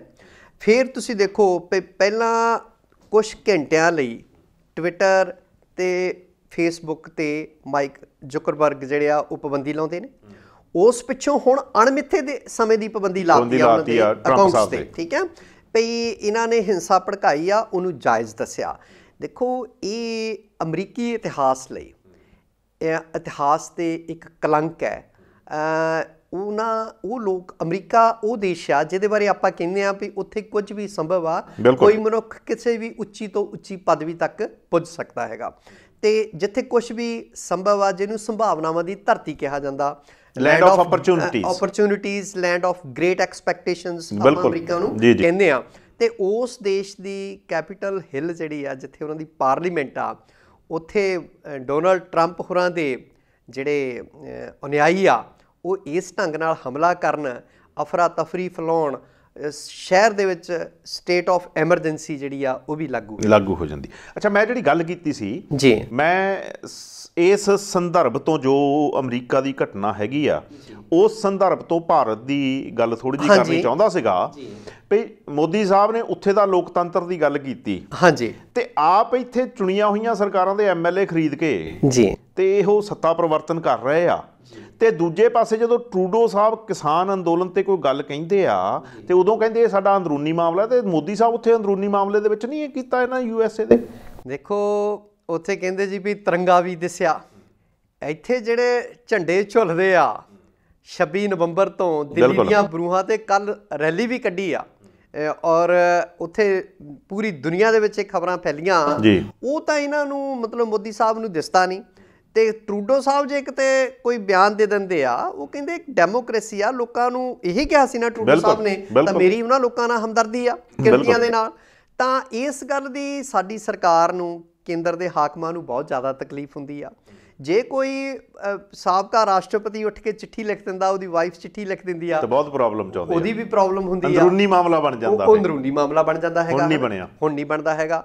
ਸੋ ਇਹ ਦੋਹਰੇ ਮਾਪਦੰਡ ਆ, ਤੇ ਲੋਕ ਇਹ ਬਹੁਤ ਰੋਜ਼ ਚਰਚਾ ਹੋ ਰਹੀ ਆ ਹਿੰਦੁਸਤਾਨ ਵਿੱਚ ਪਈ, ਇਹ ਜਦੋਂ ਸੱਤਾ ਛੱਡਣਗੇ ਹੁਣ ਦੇ ਹਾਕਮ ਤਾਂ ਸ਼ਾਇਦ ਇੱਦਾਂ ਦੀ ਸਥਿਤੀ ਪੈਦਾ ਕਰ ਸਕਦੇ ਆ। ਠੀਕ ਆ। ਤੇ ਇੱਕ ਤੇ ਉਹ ਗੱਲ ਕੀਤੀ ਵੀ MLA MP ਖਰੀਦ ਕੇ ਹੀ ਇਹਨਾਂ ਨੇ ਜੋ ਕਰਦੇ ਪਏ ਆ। ਬੰਗਾਲ ਦਾ ਇਸ ਵੇਲੇ ਤਾਜ਼ਾ ਸਥਿਤੀ ਦੇਖ ਲਓ ਤੇ ਰੋਜ਼ ਆਏ ਦਿਨ ਕੋਈ ਨਾ ਕੋਈ ਬੰਦਾ ਭਾਜਪਾ 'ਚ ਸ਼ਾਮਲ ਹੋ ਰਿਹਾ, ਤ੍ਰਿਣਮੂਲ ਕਾਂਗਰਸ ਦਾ, ਉਹਨੂੰ ਹਾਰਸ ਟ੍ਰੇਡਿੰਗ ਆਪਾਂ ਕਹਿੰਦੇ ਆ ਨਾ। ਬਿਲਕੁਲ। ਸੋ ਉਹ ਹਾਰਸ ਟ੍ਰੇਡਿੰਗ ਹੁੰਦੀ ਆ ਜੀ, ਤੇ ਇਹ ਹਿੰਦੁਸਤਾਨ 'ਚ ਜਿਹੜੇ ਹਾਕਮ ਆ ਉਹ ਬਖੂਬੀ ਕਰਦੇ ਨੇ। ਅੱਛਾ, ਇਹ ਦਾ ਟੈਲੀਗ੍ਰਾਫ ਨੇ ਅੱਜ ਬੜਾ ਜ਼ਬਰਦਸਤ ਖਬਰ ਲਾਈ ਆ ਜੀ, PM ਸਾਹਿਬ ਨੂੰ ਸ਼ੀਸ਼ਾ ਦਿਖਾਉਣ ਦੀ ਕੋਸ਼ਿਸ਼ ਕੀਤੀ ਆ, ਮੋਦੀ ਸਾਹਿਬ ਨੂੰ ਵੀ ਜੀ, ਅਮਰੀਕਾ ਦੇ ਤੇ ਭਾਰਤੀ ਸੰਦਰਭ ਦੇ ਵਿੱਚ। ਉਹਦੇ ਬਾਰੇ ਕੀ ਕਹੋਗੇ ਤੁਸੀਂ? ਦੇਖੋ, ਟੈਲੀਗ੍ਰਾਫ ਜਿਹੜੀ ਆ ਉਹ ਪਹਿਲਾਂ ਤੋਂ ਤਿੱਖੇ ਹਮਲੇ ਕਰਦੀ ਆਈ ਆ ਜੀ। ਬਹੁਤ ਸਾਰਾ ਜਿਹੜਾ ਮੀਡੀਆ ਆ, ਜਿਹਨੂੰ ਗੋਦੀ ਮੀਡੀਆ ਕਹਿੰਦੇ ਨੇ ਇਸ ਵੇਲੇ, ਰਵੀਸ਼ ਹੋਰੀ, ਤੇ ਇਹ ਟਰਮ ਪ੍ਰਚਲਿਤ ਵੀ ਹੋ ਚੁੱਕੀ ਆ, ਉਹ ਜਿਹੜਾ ਆ ਮੋਦੀ ਦੇ ਗੁਣਗਾਨ ਕਰਦਾ ਹੈਗਾ, ਪ੍ਰਧਾਨ ਮੰਤਰੀ ਸਾਡਿਆਂ ਦੇ ਜੀ। ਤਾਂ ਭਾਜਪਾ ਨੂੰ ਪ੍ਰੋਜੈਕਟ ਕਰਨ ਤੇ ਮੀਡੀਆ ਨੇ ਸਾਰਾ ਜ਼ੋਰ ਲਾਇਆ ਹੋਇਆ। ਬਿਲਕੁਲ ਹਾਂ, ਖੇਤਰੀ ਜਿਹੜਾ ਜਿਵੇਂ ਹੁਣ ਪੰਜਾਬ ਦਾ ਮੀਡੀਆ ਜਾਂ ਹਰਿਆਣਾ ਦਾ ਆ, ਕੁਛ ਲੋਕ ਉੱਠੇ ਆ, ਕੁਛ ਚੈਨਲ ਵੀ ਜਿਹੜੇ ਆ ਉਹ ਕਿਸਾਨਾਂ ਦੀ ਗੱਲ ਕਰ ਰਹੇ ਆ ਜੀ। ਦੇਖੋ, ਟੈਲੀਗ੍ਰਾਫ ਨੇ ਕਿਹਾ ਵੀ ਜਿਹੜੇ ਕੈਪੀਟਲ ਹਿੱਲ ਤੇ ਹਮਲਾ ਕਰਨ ਵਾਲੇ ਲੋਕ ਆ ਨਾ, ਉਹ ਲਟੇਰੇ ਲੋਕ ਆ, ਉਹ ਲੂਟਰਸ ਨੇ, ਠੀਕ ਹੈ। ਪਰ ਜਿਹੜੇ ਦਿੱਲੀ ਦੀ ਮਤਲਬ ਰਾਜਧਾਨੀ ਦੀਆਂ ਬਰੂਹਾਂ ਮੱਲ ਕੇ ਬੈਠੇ ਆ, ਉਹ ਭੋਲੇ ਭਾਲੇ ਤੇ ਕਿਰਤੀ ਲੋਕ ਆ। ਇਸ ਕਰਕੇ ਉਧਰ ਐਡੀ ਦੂਰ 7 ਸਮੁੰਦਰ ਪਾਰ ਜਾਣ ਦੀ ਲੋੜ ਨਹੀਂ। ਉਹ ਜਿਹੜੇ ਦੇਸ਼ ਦੀਆਂ ਬਰੂਹਾਂ ਮੱਲ ਕੇ ਬੈਠੇ ਆ ਰਾਜਧਾਨੀ ਦੀਆਂ, ਉਹਨਾਂ ਵੱਲ ਧਿਆਨ ਦਿੱਤਾ ਜਾਵੇ। ਅੱਛਾ, ਇੱਕ ਚੀਜ਼ ਹੋ ਰਿਹਾ, ਉਹਨੇ ਥੋੜੇ ਤਿੱਖੇ ਸ਼ਬਦ ਵੀ ਵਰਤੇ ਆ ਜੀ। ਕਹਿੰਦੇ ਉਹ ਜਿਹੜੇ ਲੁਟੇਰੇ ਉੱਥੇ ਅਮਰੀਕਾ ਦੇ ਵਿੱਚ ਪਏ ਆ ਨਾ ਜੀ, ਉਹ ਕਹਿੰਦੇ ਤੁਹਾਡੇ ਦੋਸਤ ਨੇ ਭੇਜੇ ਸੀ ਜੀ। ਉਹ ਕਿਉਂਕਿ ਇਹਨਾਂ ਦੀ ਬੜੀ ਮੋਦੀ ਸਾਹਿਬ ਉਹਨਾਂ ਦੀ ਦੋਸਤੀ ਦਾ ਦਮ ਭਰਦੇ ਆ ਨਾ, ਡੋਨਲਡ ਟਰੰਪ ਦੀ, ਉਹ ਇਹਨਾਂ ਦੀ, ਸੋ ਇਹਨਾਂ ਦੇ ਹਿੱਤ ਮੈਨੂੰ ਲੱਗਦਾ ਕਿਤੇ ਨਾ ਕਿਤੇ ਸਾਂਝੇ ਹੈਗੇ ਆ। ਤਾਂ ਕਿਉਂਕਿ ਟੈਲੀਗ੍ਰਾਫ ਆਫਰੀਨ ਆ ਟੈਲੀਗ੍ਰਾਫ ਅਖਬਾਰ ਵਾਲਿਆਂ ਦੇ, ਪਈ ਇਹ ਤਾਂ ਸਮਝ ਲਓ ਪਈ ਹਕੂਮਤ ਨਾਲ ਮੱਥਾ ਲਾਉਣ ਵਾਲੀ ਗੱਲ ਹੈਗੀ ਆ। ਬਿਲਕੁਲ। ਤੇ ਆਪਾਂ ਆਏ ਦਿਨ ਪੱਤਰਕਾਰਾਂ ਦੀਆਂ ਮੌਤਾਂ ਵੀ ਸੁਣਦੇ ਆ ਜੀ। ਮਿਡਡੇ ਦਾ ਪੱਤਰਕਾਰ ਦਿਨ ਦਿਹਾੜੇ ਗੁੰਡਿਆਂ ਨੇ ਮਾਰ ਦਿੱਤਾ ਸੀਗਾ ਮਹਾਰਾਸ਼ਟਰ ਚ, ਬੰਬੇ ਦੇ ਵਿੱਚ। ਗੌਰੀ ਲੰਕੇਸ਼ ਦੇ ਕਾਤਲ ਹਾਲੇ ਤੱਕ ਜਿਹੜੇ ਆ ਉਹ ਤੁਰੇ ਫਿਰਦੇ ਨੇ। ਸੋ ਰਵੀਸ਼ ਨੂੰ ਵੀ ਰੋਜ਼ ਧਮਕੀਆਂ ਮਿਲਦੀਆਂ ਹੈਗੀਆਂ। ਸੋ ਇਹ ਜਿਹੜੀਆਂ ਧਮਕੀਆਂ ਦੇਣ ਵਾਲੇ ਲੋਕ ਹੁੰਦੇ ਨਾ, ਅਸਲ 'ਚ ਉਹ ਕਮਜ਼ੋਰ ਲੋਕ ਹੁੰਦੇ ਆ ਜੀ, ਸੱਚ ਦਾ ਸਾਹਮਣਾ ਕਰਨ ਜੋਗੇ ਨਹੀਂ ਹੁੰਦੇ। ਇਸ ਕਰਕੇ ਜਿਹੜਾ ਕੋਈ ਪੱਤਰਕਾਰ, ਜਿਹੜੀ ਕੋਈ ਅਖਬਾਰ, ਜਿਹੜਾ ਕੋਈ ਚੈਨਲ ਲੋਕਾਂ ਦੀ ਗੱਲ ਕਰਦਾ, ਉਹਨੂੰ ਇਹ ਟਾਰਗੇਟ ਬਣਾ ਲੈਂਦੇ ਨੇ। ਸੱਤੀ ਸਾਹਿਬ, ਗੱਲ ਮੁੜ ਕੇ ਉੱਥੇ ਆ ਕੇ ਮੁੱਕਦੀ ਆ ਜੀ, ਇੱਕ ਵਰਕਿੰਗ ਸਟਾਈਲ ਜੀ ਕਿਸੇ ਵੀ ਪਾਰਟੀ ਦਾ ਜੀ। ਟਰੰਪ ਸਾਹਿਬ ਦਾ ਵੀ ਉਹੀ, ਬੀਜੇਪੀ ਦਾ ਵੀ ਉਹੀ, ਇੱਕ ਭੀੜ ਤੰਤਰ ਨੂੰ ਪੈਦਾ ਕੀਤਾ ਜਾਂਦਾ ਹੈ। ਹਾਲਾਂਕਿ ਬੀਜੇਪੀ ਇਕੱਲੀ ਨਹੀਂ, ਬਾਕੀ ਵੀ ਪਾਰਟੀਆਂ, ਭਾਰਤੀ ਸਾਰੀਆਂ ਪਾਰਟੀਆਂ ਇਹੀ ਕੁਝ ਕਰਦੀਆਂ ਜੀ। ਉਸ ਭੀੜ ਨੂੰ ਇਹ ਦੱਸਿਆ ਜਾਂਦਾ ਵੀ ਤੁਸੀਂ ਦੇਸ਼ ਭਗਤ ਹੋ, ਜਿਹੜਾ ਉਸ ਪਾਰਟੀ ਦੇ ਖਿਲਾਫ ਬੋਲਦਾ ਉਹ ਦੇਸ਼ ਧਰੋਹੀ ਹੈ। ਇਹੀ ਗੱਲ ਇੰਡੀਆ 'ਚ ਹੋ ਰਹੀ ਆ, ਇਹੀ ਗੱਲ USA 'ਚ ਹੋ ਰਹੀ ਆ। ਇਹਨੂੰ ਕਿੱਦਾਂ ਦੇਖਦੇ ਹੋ? ਦੇਖੋ, ਇਹ ਮਨੁੱਖਤਾ ਦੇ ਇਤਿਹਾਸ ਦੀ ਤਰਾਸਦੀ ਆ ਵੀ ਇਸ ਵੇਲੇ ਜੋ ਕੁਛ ਅਮਰੀਕਾ 'ਚ ਹੋ ਰਿਹਾ ਤੇ ਜੋ ਕੁਛ ਹਿੰਦੁਸਤਾਨ 'ਚ ਹੋ ਰਿਹਾ, ਉੱਥੇ ਨਸਲ ਦੇ ਆਧਾਰ ਤੇ ਲੋਕਾਂ ਨੂੰ ਵੰਡਿਆ ਜਾ ਰਿਹਾ ਵੀ ਆਹ ਕਾਲੇ ਨੇ, ਆਹ ਗੋਰੇ ਆ। Americans first. ਅਮਰੀਕਨਸ ਕੌਣ ਨੇ? White people. ਬਿਲਕੁਲ। ਜਿਹੜੇ ਕਦੀ ਗੁਲਾਮ ਬਣਾ ਕੇ ਲਿਜਾਏ ਜਾਂਦੇ ਆ, ਠੀਕ ਹੈ, ਉਹ ਅੱਜ ਦੂਜੇ ਨੰਬਰ ਦੇ ਸ਼ਹਿਰੀ ਨੇ, ਠੀਕ ਹੈ। ਇਸੇ ਤਰ੍ਹਾਂ ਹਿੰਦੁਸਤਾਨ 'ਚ ਕੀ ਆ, ਇੱਥੇ ਧਰਮ ਦੇ ਨਾਂ 'ਤੇ ਧਰੂਵੀਕਰਨ ਕੀਤਾ ਜਾ ਰਿਹਾ ਜੀ।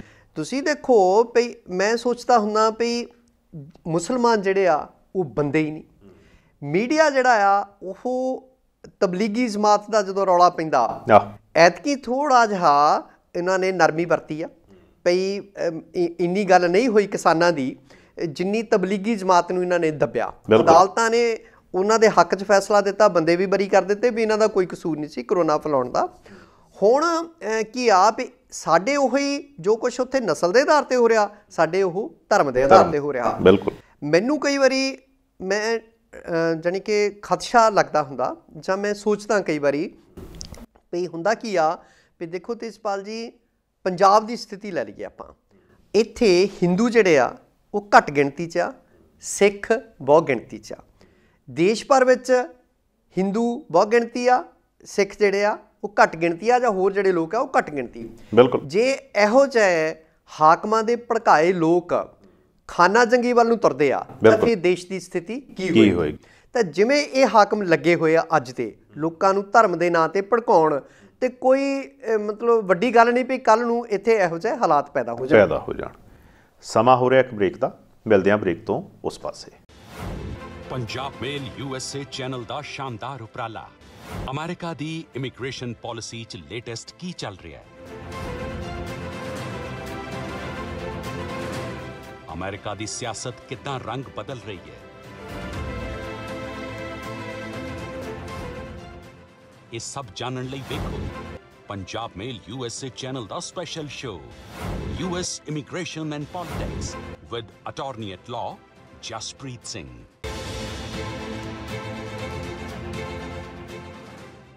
ਪੰਜਾਬ ਮੇਲ TV USA ਦੇਖ ਰਹੇ ਸਾਰੇ ਦਰਸ਼ਕਾਂ ਦਾ ਬ੍ਰੇਕ ਤੋਂ ਬਾਅਦ ਇੱਕ ਵਾਰ ਫੇਰ ਸਵਾਗਤ ਹੈ। ਸਰਦਾਰ ਸੱਤੀ ਹੁਣੀ ਸਾਡੇ ਨਾਲ ਬਣੇ ਹੋਏ ਆ। ਵੱਧਦੇ ਹਾਂ ਅਗਲੀ ਖਬਰ ਵੱਲ। ਸੱਤੀ ਸਾਹਿਬ ਜੀ ਆਈਏ ਹੁਣ ਆਪਾਂ ਇੱਥੇ ਜੀ ਭਾਰਤ 'ਚ ਜੀ ਦਿੱਲੀ 'ਚ ਅੱਜ ਫੇਰ ਮੀਟਿੰਗ ਆ ਕਿਸਾਨਾਂ ਦੀ ਤੇ ਮੰਤਰੀਆਂ ਦੀ ਜੀ ਇੱਦਾਂ ਆ ਪਈ ਸੁਖਵਿੰਦਰ ਅੰਮ੍ਰਿਤ ਹੋਰਾਂ ਦਾ ਹੀ ਤੁਸੀਂ ਸ਼ੇਅਰ ਕਈ ਵਾਰੀ ਸੁਣਾਉਂਦੇ ਹੁੰਦੇ ਆ ਜੀ ਜੀ ਜੀ ਉਹਨਾਂ ਦਾ ਇੱਕ ਹੋਰ ਸ਼ੇਅਰ ਆ ਵੀ ਦੀਵੇ ਵੀ ਜਗਦੇ ਰਹਿਣਗੇ, ਬਿਲਕੁਲ, ਤਾਰੇ ਵੀ ਚੜ੍ਹਦੇ ਰਹਿਣਗੇ ਜੀ, ਸਾਜ਼ਿਸ਼ ਹਨੇਰੇ ਕਰਨਗੇ, ਚਾਨਣ ਵੀ ਲੜਦੇ ਰਹਿਣਗੇ। ਬਿਲਕੁਲ ਸਹੀ ਗੱਲ ਹੈ। ਸੋ ਇਹ ਹਨੇਰੇ ਸਾਜ਼ਿਸ਼ਾਂ ਕਰ ਰਹੇ ਆ ਜੀ ਜੀ ਜੀ, ਤਾਂ ਚਾਨਣ ਜਿਹੜੇ ਆ ਉਹ ਲੜ ਰਹੇ ਆ, ਬਿਲਕੁਲ, ਤੇ ਅੰਤ ਜਿੱਤ ਚਾਨਣ ਦੀ ਹੋਣੀ ਆ। ਸੱਚ ਦਾ ਸੂਰਜ ਇੱਕ ਦਿਨ ਚੜ੍ਹਨਾ ਹੁੰਦਾ, ਚੜ੍ਹਨਾ ਹੈ। ਕੱਲ ਜਿਹੜੀ ਆ ਟਰੈਕਟਰ ਰੈਲੀ ਕੱਢੀ ਆ, ਪੂਰੀ ਦੁਨੀਆ 'ਚ ਉਹਨਾਂ ਟਰੈਕਟਰਾਂ ਦੀਆਂ ਘੂਕਰਾਂ ਜਿਹੜੀਆਂ ਉਹ ਸੁਣਾਈ ਦਿੱਤੀਆਂ, ਗੂੰਜਾਂ ਸੁਣਾਈ ਦਿੱਤੀਆਂ। ਇਹਨਾਂ ਨੂੰ ਉੱਤੇ ਨਿਗਾਹ ਰੱਖਣ ਨੂੰ ਹੈਲੀਕਾਪਟਰ ਲਿਆਉਣਾ ਪਿਆ, ਔਰ ਉਹ ਜਿਹੜੇ ਕਿਸਾਨ ਆ ਉਹ ਕਹਿੰਦੇ ਆ ਭਈ ਦੇਖੋ ਰਾਜੇਵਾਲ ਸਾਹਿਬ ਦਾ ਭਾਸ਼ਣ ਸੀਗਾ ਭਈ ਇਹ ਤੋਂ ਘੱਟ ਕੁਛ ਨਹੀਂ, ਬਿਲਕੁਲ, ਭਈ 3 ਜਿਹੜੇ ਕਾਲੇ ਖੇਤੀ ਕਾਨੂੰਨ ਆ ਉਹਨਾਂ ਨੂੰ ਰੱਦ ਕਰਵਾਉਣ ਤੋਂ ਘੱਟ ਕੁਛ ਨਹੀਂ। ਇਸੇ ਤਰ੍ਹਾਂ ਮਾਨਸਾ ਹੋਰੀ, ਇਸੇ ਤਰ੍ਹਾਂ ਅਗਰਾਹਾਂ ਹੋਣੀ, ਇੱਕੋ ਹੀ ਗੱਲ ਹੈਗੀ ਆ ਭਈ ਦੇਖੋ ਕਹਿੰਦੇ ਅਸੀਂ ਸਾਡੇ 'ਚ ਕੋਈ ਵੀ ਇਸ ਤੋਂ ਘੱਟ ਜਿਹੜਾ ਆ ਉਹ ਕਿਸੇ ਮੰਨਣ ਨੂੰ ਤਿਆਰ ਨਹੀਂ। ਅਸੀਂ 40 ਜਿਹੜੇ ਪ੍ਰਤੀਨਿਧ ਆ, ਅਸੀਂ ਇੱਕੋ ਗੱਲ ਤੇ ਖੜੇ ਹਾਂ, ਠੀਕ ਆ। ਚਾਹੇ ਉਹ ਰਕੇਸ਼ ਟਕੈਤ ਹੋਣ, ਚਾਹੇ ਉਹ ਉਗਰਾਹਾਂ ਸਾਹਿਬ ਹੋਣ, ਚਾਹੇ ਉਹ ਔਲਖ ਹੋਰੀ ਹੋਣ, ਚਾਹੇ ਸੇਖੋਂ ਸਾਹਿਬ ਹੋਣ, ਚਾਹੇ ਬੰਦੇਰ ਸਾਹਿਬ ਹੋਣ, ਸਾਰੇ ਆਗੂ ਵੀ ਅਸੀਂ ਇੱਕ ਮਤ ਹੈਗੇ ਆ। ਤਾਂ ਸਰਕਾਰ ਜਿਹੜੀ ਆ ਉਹ ਭੰਬਲ ਭੂਸਿਆਂ 'ਚ ਪਾਉਣਾ ਚਾਹੁੰਦੀ ਆ, ਅਜੇ ਵੀ ਫਾਇਦੇ ਗਿਣਾ ਰਹੀ ਆ। ਤਾਂ ਅੱਜ ਦੀ ਮੀਟਿੰਗ 'ਚੋਂ ਵੀ ਦੇਖੋ ਕੁਛ ਸੰਭਾਵਨਾਵਾਂ ਹੈਗੀਆਂ ਪਈ, ਜਿਵੇਂ ਪਿੱਛੇ ਗੱਲ ਚੱਲੀ, ਕੁਛ ਸੁਪਰੀਮ ਕੋਰਟ ਨੇ ਵੀ ਮੈਨੂੰ ਲੱਗਦਾ ਪਈ ਗਲ ਗੁੱਠਾ ਦਿੱਤਾ। ਉਹ ਕਹਿੰਦੇ ਪਿਛਲੀ ਮਤਲਬ ਉਹ ਕਹਿ ਰਹੇ ਆ ਵੀ ਗੱਲਬਾਤ ਨਾਲ ਹੱਲ ਕਰੋ, ਤਾਂ ਫਿਰ ਇਹ ਆ ਪਈ ਇਹਨਾਂ ਨੇ ਕਿਹਾ ਜੀ ਇੱਦਾਂ ਕਰਦੇ ਉੱਦਾਂ ਕਰਦੇ। ਉਹ ਕਹਿੰਦੇ ਵੀ ਕੋਈ ਕੰਕਰੀਟ ਤਾਂ ਤੁਸੀਂ ਅੱਜ ਤੱਕ ਕਰਕੇ ਦਿਖਾ ਲਿਆ ਨਹੀਂ ਹੈਗਾ ਵੀ ਗੱਲਬਾਤ ਦਾ ਕੀ ਸਿੱਟੇ ਨਿਕਲੇ ਹੈਗੇ ਆ। ਉਹ ਕਹਿੰਦੇ ਜੀ ਸਾਨੂੰ ਹੋਰ ਸਮਾਂ ਦਿਓ, ਠੀਕ ਹੈ। ਕੇਂਦਰ ਸਰਕਾਰ ਦੇ ਸੋਲਿਸਿਟਰ ਜਨਰਲ ਨੇ ਕਿਹਾ ਹੈਗਾ, ਜਾਂ ਐਡੀਸ਼ਨਲ ਸੋਲਿਸਿਟਰ ਜਨਰਲ ਜਿਹੜੇ ਪੇਸ਼ ਹੋਏ ਆ। ਉਸ ਪਿੱਛੋਂ ਅੱਜ ਦੀ ਮੀਟਿੰਗ ਦੇ ਵਿੱਚ ਭਈ ਜਾਂ ਤਾਂ ਇਹ ਜਿਹੜੇ ਕਾਨੂੰਨ ਆ ਡੈਫਰ ਕਰ ਦਿੱਤੇ ਜਾਣ, ਕਮੇਟੀ ਬਣਾ ਦਿੱਤੀ ਜਾਵੇ, ਠੀਕ ਹੈ। ਕੋਈ ਕਮੇਟੀ ਜਿਹੜੀ ਪਹਿਲਾਂ ਇਹਦੇ ਕ੍ਰੋਸ ਜਿਹੜੇ ਸਾਰਾ ਕੁਝ ਦੇਖੇ, ਠੀਕ ਹੈ, ਪ੍ਰੋਸ ਐਂਡ ਕੌਨਸ ਜਿਹੜੇ ਆ ਉਹ ਦੇਖੇ, ਜਾਂ ਮਤਲਬ ਇਹਨਾਂ ਨੂੰ ਰੱਦ, ਕਿਉਂਕਿ ਸਰਕਾਰ ਕਹਿੰਦੀ ਆ, ਤੋਮਰ ਹੋਰੀ ਕੱਲ ਬਿਆਨ ਦਿੰਦੇ ਆ ਭਈ ਉਹ ਰੱਦ ਨਹੀਂ ਅਸੀਂ ਕਰਨੇ, ਉਹਨਾਂ 'ਚ ਸੋਧਾਂ ਦਾ ਮਤਲਬ ਆ ਵੀ ਉਹਨਾਂ 'ਚ ਕਮੀਆਂ ਪੇਸ਼ੀਆਂ ਹੈਗੀਆਂ, ਵੀ ਉਹ ਜ਼ਿੱਦ ਛੱਡ ਦਿਓ ਰੱਦ ਕਰਨ ਵਾਲੀ। ਹਾਂਜੀ, ਵੀ ਤੋਂ ਅਸੀਂ ਹੋਰ ਸੋਧਾਂ ਕਰ ਦਿਆਂਗੇ, ਹੋਰ ਜੋ ਮਰਜ਼ੀ ਕਰਾ ਲਓ, ਜ਼ਿੱਦ ਨਾ ਕਰੋ ਰੱਦ। ਹਾਂਜੀ, ਤਾਂ ਦੇਖੋ ਅੱਜ ਦੀ ਮੀਟਿੰਗ ਦੇ ਵਿੱਚੋਂ ਕੀ ਨਿਕਲਦਾ ਹੈਗਾ। ਪਰ ਮੈਨੂੰ ਵੀ ਇੱਦਾਂ ਰੱਬ ਕਰੇ ਵੀ ਕੁਛ ਨਿਕਲੇ ਤਾਂ ਕਿਸਾਨ ਆਪਣੇ ਘਰਾਂ ਨੂੰ, ਕਿਰਤੀ ਆਪਣੇ ਘਰਾਂ ਨੂੰ ਪਰਤਣ। ਰੋਜ਼ ਉੱਥੇ ਮੌਤਾਂ ਹੋ ਰਹੀਆਂ। ਮੋਦੀ ਸਾਹਿਬ ਨੂੰ ਅਮਰੀਕਾ ਦਾ ਫਿਕਰ ਲੱਗਾ ਹੋਇਆ, ਜਿਹੜੇ ਇੱਥੇ 70 ਦੇ ਕਰੀਬ ਕਿਸਾਨ, ਨੌਜਵਾਨ ਤੋਂ ਲੈ ਕੇ ਬਜ਼ੁਰਗਾਂ ਤੱਕ ਮਰੇ ਆ, ਉਹਦਾ ਸਾਡੀ ਸਰਕਾਰ ਨੂੰ ਕੋਈ ਫਿਕਰ ਨਹੀਂ ਹੈਗਾ। ਸੋ ਇੱਦਾਂ ਦੀਆਂ ਸੰਭਾਵਨਾਵਾਂ ਹੈਗੀਆਂ ਪਈ, ਜਾਂ ਤਾਂ ਹਾਲ ਦੀ ਘੜੀ ਠੰਡੇ ਬਸਤੇ 'ਚ ਪਾਤੇ ਜਾਣੇ ਕਾਨੂੰਨ, ਇਹਨਾਂ ਨੂੰ ਲਾਗੂ ਨਾ ਕੀਤਾ ਜਾਵੇ, ਠੀਕ ਹੈ, ਕੋਈ ਕਮੇਟੀ ਬਣੇ, ਠੀਕ ਹੈ। ਸੋ ਇਹ ਹੁਣ ਗੱਲਬਾਤ 'ਚੋਂ ਕੀ ਨਿਕਲ ਕੇ ਆਉਂਦਾ ਅੱਗੇ, ਇਹ ਦੇਖਣ ਵਾਲੀ ਗੱਲ ਹੈਗੀ ਆ। ਪਰ ਕਿਸਾਨ ਵੀ ਅੜੇ ਹੋਏ ਨੇ, ਔਰ ਉਹਨਾਂ ਦਾ ਅੜਨਾ ਵਾਜਬ ਆ, ਕਿਉਂਕਿ ਇਹ ਰੋਟੀ ਦਾ ਮਸਲਾ, ਇਹ ਸਾਡੇ ਢਿੱਡ ਦਾ ਮਸਲਾ ਹੈਗਾ। ਤਾਂ ਨਹੀਂ ਤਾਂ ਅਗਲੇ ਪ੍ਰੋਗਰਾਮ ਤਾਂ ਹੈਗੇ ਹੀ ਨੇ। ਸਰ ਛੋਟੂ ਰਾਮ ਦਾ ਜਨਮ ਦਿਨ ਮਨਾਉਣਗੇ, 26 ਤਰੀਕ ਨੂੰ ਰਾਜਧਾਨੀ 'ਚ ਪਰੇਡ ਹੋਏਗੀ, ਫਿਰ ਪੂਰੀ ਦੁਨੀਆ ਨੂੰ ਹੋਰ ਪਤਾ ਲੱਗੂਗਾ ਵੀ ਇੱਕ ਬੰਨੇ ਗਣਤੰਤਰ ਦਿਵਸ ਮਨਾਇਆ ਜਾ ਰਿਹਾ, ਇੱਕ ਬੰਨੇ ਜਿਹੜੇ ਲੁੱਟੇ ਪੁੱਟੇ ਜਾ ਰਹੇ ਕਿਰਤੀ ਆ ਉਹ ਟਰੈਕਟਰ ਰੈਲੀਆਂ, ਟਰੈਕਟਰ ਪਰੇਡ ਕਰ ਰਹੇ ਨੇ ਰਾਜਧਾਨੀ ਦੇ ਵਿੱਚ। ਗੱਲ ਇੱਦਾਂ ਪਈ, ਇੱਕ ਦ੍ਰਿਸ਼ਟਾਂਤ ਆ, ਉਹ ਸੋਸ਼ਲ ਮੀਡੀਆ 'ਤੇ ਬੜਾ ਘੁੰਮਦਾ ਪਈ। ਇੱਕ ਵਕੀਲ ਜਿਹੜਾ ਆ ਉਹ ਜੱਟ ਨੂੰ ਖੂਹ ਵੇਚ ਦਿੰਦਾ, ਤਾਂ ਉਹ ਬਾਅਦ ਸੋਚਦਾ ਵੀ ਜੱਟ ਦਾ ਯਾਰ ਕਮਲਾ ਆ ਵੀ ਜਿਹਨੇ ਇੰਨਾ ਮਹਿੰਗਾ ਮੇਰੇ ਤੋਂ ਖੂਹ ਲੈ ਲਿਆ। ਉਹ ਕਹਿੰਦਾ ਵੀ ਬਹਾਨਾ ਮਾਰਦੇ ਆ, ਇਹ ਤੋਂ ਹੋਰ ਪੈਸੇ ਬਟੋਰਦੇ ਆ, ਭੋਟਦੇ ਆ, ਠੀਕ ਹੈ। ਤਾਂ ਉਹ ਉਹਦੇ ਘਰ ਚਲ ਜਾਂਦਾ, ਕਹਿੰਦਾ ਭਾਈ ਦੇਖ ਭਾਈ ਇੱਦਾਂ ਆ ਵੀ ਮੈਂ ਤੈਨੂੰ ਵੇਚਿਆ ਖੂਹ ਦਾ ਪਾਣੀ ਨਹੀਂ ਵੇਚਿਆ, ਵੀ ਜੇ ਖੂਹ ਦਾ ਪਾਣੀ ਵਰਤਣਾ ਤਾਂ ਪੈਸੇ ਹੋਰ ਲੱਗਣਗੇ, ਹੋਰ ਪੈਸੇ ਦੇ ਮੈਨੂੰ। ਜੱਟ ਕਹਿੰਦਾ ਐ ਆ ਵਕੀਲ ਸਾਹਿਬ ਵੀ ਤੁਸੀਂ ਬੈਠੋ, ਪਹਿਲਾਂ ਜਲ ਪਾਣੀ ਛਕੋ, ਠੀਕ ਆ, ਕਰਦੇ ਆ ਗੱਲ, ਹੈ ਨਾ। ਤਾਂ ਉਹ ਕਹਿੰਦਾ ਭਈ ਦੇਖ ਫੁੰਮਣ ਸੂ ਨੇ ਤੇਰਾ ਖੂਹ ਲੈ ਲਿਆ, ਜੇ ਤੂੰ ਪਾਣੀ ਇੱਥੇ ਰੱਖਣਾ ਤਾਂ ਪੈਸੇ ਹੋਰ ਲੱਗਣੇ ਆ, ਵੀ ਨਹੀਂ ਤਾਂ ਆਪਣਾ ਪਾਣੀ ਜਿਹੜਾ ਕੱਢ ਕੇ ਤਾਂ ਹੁਣੇ ਅੱਜੇ ਲਿਜਾ, ਵੀ ਨਹੀਂ ਤਾਂ ਅੱਜ ਤੋਂ ਹੀ ਕਿਰਾਇਆ ਲੱਗੂਗਾ ਪਾਣੀ ਦਾ, ਠੀਕ ਹੈ, ਪਹਿਲਾਂ ਖੂਹ ਖਾਲੀ ਕਰ, ਨਹੀਂ ਤਾਂ ਕਿਰਾਇਆ ਦੇ। ਤਾਂ ਵਕੀਲ ਨੂੰ ਭੱਜਦੇ ਨੂੰ ਰਾਹ ਨਹੀਂ ਲੱਭਾ। ਆਖੇ ਜੱਟ ਕਮਲੇ ਆ। ਸਾਡੀ ਸਰਕਾਰ, ਮੋਦੀ ਸਾਹਿਬ ਕਹਿੰਦੀ ਆ, ਮੰਤਰੀ ਕਹਿੰਦੇ ਆ ਵੀ ਜੱਟ ਤਾਂ ਭੋਲੇ ਨੇ, ਉਹ ਕਹਿੰਦੇ ਜੱਟ ਕਮਲੇ ਆ। ਜੱਟ ਅਸਲ 'ਚ ਕਮਲੇ ਨੀਗੇ, ਭੋਲੇ ਆ। ਬਿਲਕੁਲ, ਜੱਟ ਭੋਲੇ ਵੀ ਆ ਪਰ ਪੜ੍ਹੇ ਲਿਖੇ ਜੱਟ ਅੱਜ ਕੱਲ੍ਹ ਦੇ। ਸੋ ਉਹ ਸਾਰਾ ਕੁਛ ਜਾਣਦੇ ਆ, ਕਿਰਤੀਆਂ ਨੂੰ ਸਾਰਾ ਕੁਛ ਪਤਾ, ਕੇਸ ਪਾ ਕੀ ਵਿਕਦਾ ਹੈਗਾ। ਅਤੇ ਸਾਡੀ ਸਰਕਾਰ ਅਜੇ ਵੀ ਉਹਨਾਂ ਨੂੰ 2 ਮਹੀਨਿਆਂ ਤੋਂ 4 ਤੋਂ ਸਮਝਾ ਰਹੀ ਆ ਵੀ ਇਹ ਕਾਨੂੰਨ ਤੁਹਾਡੇ ਫਾਇਦੇ ਦੇ ਆ। ਉਹ ਕਹਿੰਦੇ ਅਸੀਂ ਇਹ ਫਾਇਦਾ ਲੈਣਾ ਨਹੀਂ।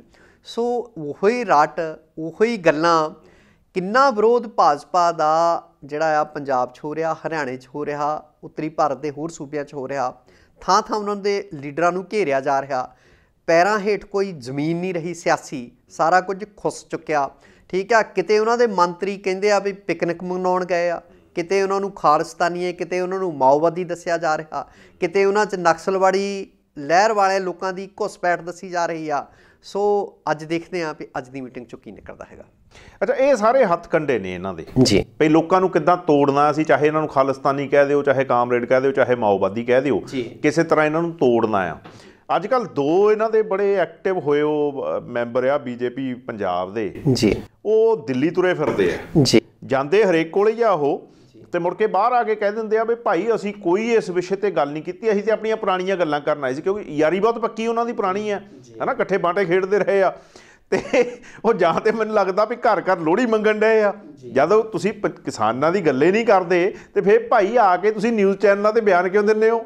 ਉਹ ਬੰਦੇ 2 ਹੀ ਆ। ਦੇਖੋ, ਸਪੈਂਟ ਫੋਰਸਿਸ ਨੇ ਉਹ ਪੰਜਾਬ ਦੀਆਂ ਜੀ, ਸਰਜੀਤ ਮੇਰੀ ਮੁਰਾਦ ਸਰਜੀਤ ਜੈਣੀ ਹੋਰਾਂ ਤੋਂ ਤੇ ਸਰਦਾਰ ਹਰਜੀਤ ਸਿੰਘ ਗਰੇਵਾਲ ਤੋਂ। ਬਿਲਕੁਲ ਸਹੀ, ਸਰਦਾਰ ਕਹਾਉਣ ਦੇ ਤਾਂ ਉਹ ਹੱਕਦਾਰ ਹੈ ਹੀ ਨਹੀਂ। ਆਪਾਂ ਪਹਿਲਾਂ ਵੀ ਗੱਲ ਕਰ ਚੁੱਕੇ ਹਾਂ ਵੀ ਜਿਹੜੇ ਪਿੰਡ ਦੀ ਪੰਚਾਇਤ ਉਹਦੇ ਖਿਲਾਫ ਮਤਾ ਪਾਸ ਕਰ ਚੁੱਕੀ ਹੋਵੇ, ਜਿਹਦੀ ਜ਼ਮੀਨ ਠੇਕੇ ਤੇ ਵਾਹੁਣ ਨੂੰ ਕੋਈ ਤਿਆਰ ਨਾ ਹੋਵੇ, ਤਾਂ ਕਹਿੰਦੇ ਠੇਕੇ ਤੇ ਚੰਨ ਵੀ ਨਹੀਂ ਦੇਣੀ, ਨਾ ਕਿਸੇ ਨੇ ਲੈਣੀ ਆ ਪਿੰਡ। ਬਿਲਕੁਲ ਬਿਲਕੁਲ। ਤਾਂ ਪਿੰਡਾਂ 'ਚ ਪੋਸਟਰ ਲੱਗੇ ਹੋਣ ਪਏ ਸਾਡਾ ਕੁਛ ਨਹੀਂ ਲੱਗਦਾ, ਉਹ ਨਕਲੀ ਜੱਟ ਨੇ ਉਹ ਲੋਕ, ਹਨਾ, ਉਹ ਨਕਲੀ ਕਿਰਤੀ ਹੈਗੇ ਆ, ਜਿਨ੍ਹਾਂ ਨੇ ਕਦੀ ਹਲ ਦਾ ਮੁੰਨਾ ਨਹੀਂ ਫੜ ਕੇ ਦੇਖਿਆ। ਉਹ ਲੋਕ ਕਿਸਾਨਾਂ ਦੀਆਂ ਗੱਲਾਂ ਕਰਨ, ਠੀਕ ਹੈ। ਉਹ ਇਹਨਾਂ ਨੂੰ ਤਾਂ ਇਹ ਨਹੀਂ ਪਤਾ ਵੀ ਕਿੱਲੇ ਮਗਰ ਬੀ ਕਿੰਨਾ ਪੈਂਦਾ ਕਣਕ ਦਾ, ਨਾ ਜੀ ਨਾ, ਕੁਛ ਨਹੀਂ ਪਤਾ। ਫੁੱਟ ਦੀ ਕਿੱਦਣ ਆ, ਪਹਿਲਾਂ ਪਾਣੀ ਕਦੋਂ ਲੱਗਣਾ ਤੇ ਵੱਢਣਾ ਕਦੋਂ ਆ, ਹਨਾ। ਸੋ ਇਹ ਲੋਕ ਕਿਸਾਨਾਂ ਦੇ ਸਬਰ ਦੀ ਹੋਰ ਕਿੰਨਾ ਚਿਰ ਪਰਖ ਕਰਨਗੇ, ਦੇਖਣ ਵਾਲੀ ਗੱਲ ਇਹ ਹੈਗੀ ਆ ਜੀ। ਤੇ ਇਹਦੇ ਜਿਹੜੀ ਦੂਸਰੀ ਗੱਲ ਹੋਈ ਆ ਜੀ, ਕਿਸੇ ਨੇ ਪੁੱਛਿਆ ਰਾਜੇਵਾਲ ਸਾਹਿਬ ਨੂੰ ਜੀ, ਕਹਿੰਦੇ ਜਾਣੀ ਸਾਹਿਬ ਇੱਦਾਂ ਦੇ ਬਿਆਨ ਦਿੰਦੇ ਆ, ਇਹ ਕਾਨੂੰਨ ਨਹੀਂ ਰੱਦ ਹੋਣੇ, ਇਹ ਫਲਾਨਾ ਨਹੀਂ ਹੋਣਾ। ਤੇ ਰਾਜੇਵਾਲ ਸਾਹਿਬ ਅੱਗੋਂ ਕਹਿੰਦੇ ਉਹ ਚੀਜ਼ ਹੀ ਕੀ ਆ, ਇੱਥੇ ਤਾਂ ਉਹਦੇ ਨਾਲ ਵੀ ਗੁਰੂ ਘੰਟਾਲਾ ਨਾਲ ਸਾਡਾ ਵਾਹ ਪੈਣ ਡਿਆ ਰੋਜ਼, ਤਾਂ ਇਸ ਕਰਕੇ ਜਾਣੀ ਨੂੰ ਮੈਂ ਬਹੁਤੀ ਅਹਿਮੀਅਤ ਦਿੰਦਾ ਨਹੀਂ, ਨਾ ਜਾਣੀ ਨੂੰ ਤੇ ਨਾ ਗਰੇਵਾਲ ਨੂੰ ਜੀ। ਦੇਖੋ, ਜਿਹੜੇ ਰਾਜੇਵਾਲ ਸਾਹਿਬ ਆ ਨਾ, ਬਹੁਤ ਠਹਿਰੇ ਹੋਏ, ਬਹੁਤ ਠਰਮੇ ਵਾਲੇ ਔਰ ਵੱਡੇ ਜਿਗਰੇ ਵਾਲੇ ਆਗੂ ਨੇ। ਬਿਲਕੁਲ। ਤੇ ਜਿਵੇਂ ਆਪਾਂ ਪਹਿਲਾਂ ਵੀ ਗੱਲ ਕਰਦੇ ਹੁੰਦੇ ਹਾਂ ਵੀ ਇਸ ਅੰਦੋਲਨ ਦਾ ਉਹ ਮੁੱਢ ਬੰਨਣ ਵਾਲੇ ਨੇ, ਲੋਕਾਂ ਨੂੰ ਲਾਮਬੰਦ ਕਰਨ ਵਾਲੇ, ਇੱਧਰ ਨੂੰ ਤੋਰਨ ਵਾਲੇ। ਤਾਂ ਉਹਨਾਂ ਦੀ ਕੁਦਰਤ ਉਮਰ ਲੰਮੀ ਕਰੇ। ਸੋ ਉਹ ਇਹਨਾਂ ਲੀਡਰਾਂ ਦੀਆਂ ਗੱਲਾਂ ਨੂੰ, ਇਹ ਜਿਹੜੇ ਸਮਾਂ ਵਿਹਾ ਚੁੱਕੇ ਆਗੂ ਨੇ, ਉਹਨੂੰ ਗੌਲਦੇ ਨਹੀਂ ਬਹੁਤਾ ਜੀ, ਠੀਕ ਹੈ। ਬਹੁਤ ਪੜ੍ਹ ਲਿਖ ਕੇ ਤਿਆਰੀ ਕਰਕੇ ਮੀਟਿੰਗ 'ਚ ਜਾਂਦੇ ਆ ਜੀ, ਤੇ ਕੁਦਰਤ ਕਰੇ ਵੀ ਅੱਜ ਦੀ ਮੀਟਿੰਗ ਦੇ ਕੋਈ ਸਾਰਥਕ ਸਿੱਟੇ ਜਿਹੜੇ ਆ ਉਹ ਨਿਕਲਣ। ਨਹੀਂ ਤਾਂ ਹੌਲੀ ਹੌਲੀ ਸਰਕਾਰ ਤਾਂ ਸਾਜ਼ਿਸ਼ਾਂ ਕਰ ਹੀ ਰਹੀ ਆ ਨਿੱਤ ਦਿਨ, ਕਦੀ ਉੱਥੇ ਘੁਸਪੈਠ ਕਰਾਉਂਦੀ ਆ, ਕਦੀ ਉਹਨਾਂ ਦੇ ਖਿਲਾਫ ਉਲਟ ਪੁਲਟ ਬਿਆਨ ਦਿੰਦੀ ਆ, ਗੋਦੀ ਮੀਡੀਆ ਪ੍ਰਚਾਰ ਕਰਨ 'ਤੇ ਲੱਕ ਬੰਨ੍ਹ ਰੱਖਦਾ ਦਿਨ ਰਾਤ। ਸੋ ਆਸ ਕਰਦੇ ਹਾਂ ਵੀ ਸ਼ਾਇਦ ਅੱਜ ਕੁਛ ਚੰਗਾ ਵਾਪਰੇ। ਅੱਛਾ, ਇੱਕ ਗੱਲ ਸੱਤੀ ਸਾਹਿਬ ਹੋਰ ਜੀ, ਇਹ ਦੋਵੇਂ ਲੀਡਰ ਜਿਹੜੇ ਅੱਜ ਕੱਲ੍ਹ ਦਿੱਲੀ ਦੇ ਵਿੱਚ ਤੁਰੇ ਫਿਰਦੇ ਆ, ਇਹਨਾਂ ਨੇ ਨਾ ਇੱਕ ਸ਼੍ਰੀ ਅਮਿਤ ਸ਼ਾਹ ਹੁਣਾਂ ਨਾਲ ਮੀਟਿੰਗ ਕੀਤੀ, ਉਹ ਤੋਂ ਬਾਹਰ ਆ ਕੇ ਕਹਿੰਦੇ ਜੀ ਅਸੀਂ ਤੇ ਪੰਜਾਬ 'ਚ ਜਿਹੜੀ ਬਹੁਤ ਵਿਗੜ ਗਈ ਹੋਈ ਲਾਅ ਐਂਡ ਆਰਡਰ ਦੀ ਸਥਿਤੀ ਨਾ, ਉਹ ਦੱਸਣ ਆਏ ਸੀ। ਹੁਣ ਇਹਨਾਂ ਨੂੰ ਪੁੱਛੇ ਵੀ ਤੁਸੀਂ ਜਦੋਂ ਬਾਦਲਾਂ ਦੇ ਸਾਂਝੀਦਾਰ ਸੀਗੇ, ਉਦੋਂ ਲਾਅ ਐਂਡ ਆਰਡਰ ਕਿੱਦਾਂ ਦਾ ਸੀ? ਸੜਕ ਤੇ ਤੁਰੇ ਜਾਂਦੇ ਬੰਦੇ ਦੀ ਤੁਸੀਂ ਬੇਇੱਜ਼ਤੀ ਕਰਦੇ ਸੀ, ਧੀਆਂ ਧਿਆਣੀਆਂ ਨੂੰ ਤੁਸੀਂ ਚੁੰਨੀਆਂ ਖਿੱਚ ਖਿੱਚ ਕੇ ਉਹਨਾਂ ਦੇ ਮੂੰਹ ਤੇ ਚਪੇੜਾਂ ਮਾਰਦੇ ਸੀ। ਸਿਕੰਦਰ ਸਿੰਘ ਮਲੂਕਾ ਹੋਰੀ ਉਹ ਲਾਅ ਐਂਡ ਆਰਡਰ ਸੀ, ਉਹ ਲਾਅ ਐਂਡ ਆਰਡਰ ਸੀ। ਤੇ ਅੱਜ ਤੁਹਾਡੇ ਖਿਲਾਫ ਲੋਕੀ ਹੋਇਆ, ਤੁਹਾਨੂੰ ਲਾਅ ਐਂਡ ਆਰਡਰ ਚੇਤਾ ਆ ਗਿਆ। ਮੈਂ ਇਹਨਾਂ ਲੀਡਰਾਂ ਨੂੰ ਸੰਬੋਧਨ ਕਰਕੇ ਇੱਕ ਗੱਲ ਕਰਨੀ ਚਾਹੁੰਦਾ ਵੀ ਲੁਧਿਆਣੇ ਦੇ ਵਿੱਚ ਅਕਾਲੀ ਦਲ ਦੇ ਗੁੰਡੇ ਇੱਕ AIG ਦੀ ਲੱਤ ਤੋੜ ਦਿੰਦੇ ਆਪਣੇ ਰੈਸਟੋਰੈਂਟ ਦੇ ਵਿੱਚ। ਬਿਲਕੁਲ ਤੋੜ ਦਿੰਦੇ ਠੀਕ ਹੈ, ਅੰਮ੍ਰਿਤਸਰ ਦੇ ਵਿੱਚ ਇੱਕ SP ਰੈਂਕ ਦਾ ਅਫਸਰ ਆਪਣੇ ਪਰਿਵਾਰ ਨਾਲ ਰੋਟੀ ਖਾਣ ਜਾਂਦਾ ਤੇ ਗੈਂਗਸਟਰ ਜਿਹੜੇ ਆ ਸਾਹਮਣੇ ਉਹਦੀ ਮੱਥੇ 'ਚ ਗੋਲੀ ਮਾਰਦੇ ਨੇ। ਬਿਲਕੁਲ। ਉਦੋਂ ਲਾ ਐਂਡ ਆਰਡਰ ਦੀ ਸਥਿਤੀ ਕਿੱਥੇ? ਜਦੋਂ ਮਲੂਕੇ ਹੋਰੀ ਥੱਪੜ ਮਾਰਦੇ ਧੀਆਂ ਧਿਆਣੀਆਂ ਦੇ, ਉਹਨਾਂ ਦੀਆਂ ਚੁੰਨੀਆਂ ਖਿੱਚਦੇ, ਉਦੋਂ ਲਾ ਐਂਡ ਆਰਡਰ ਦੀ ਸਥਿਤੀ ਕਿੱਥੇ? ਠੀਕ ਹੈ। ਸੋ ਅੱਜ ਇਹ ਲਾ ਐਂਡ ਆਰਡਰ ਦੀ ਸਥਿਤੀ ਦੀਆਂ ਗੱਲਾਂ ਕਰਦੇ ਆ ਰਾਜ ਭਾਗ ਦੇ ਸੁੱਖ ਮਾਣ ਕੇ, ਚਾਹੇ ਉਹ ਗਰੇਵਾਲ ਹੁਣੀ ਹੋਣ ਚਾਹੇ ਉਹ ਆਪਣੇ ਜੈਣੀ ਹੁਣੀ ਹੋਣ। ਸੋ ਇਹ ਗੱਲਾਂ ਉਹਨਾਂ ਨੂੰ ਕਰਨੀਆਂ ਸ਼ੋਭਾ ਨਹੀਂ ਦਿੰਦੀਆਂ।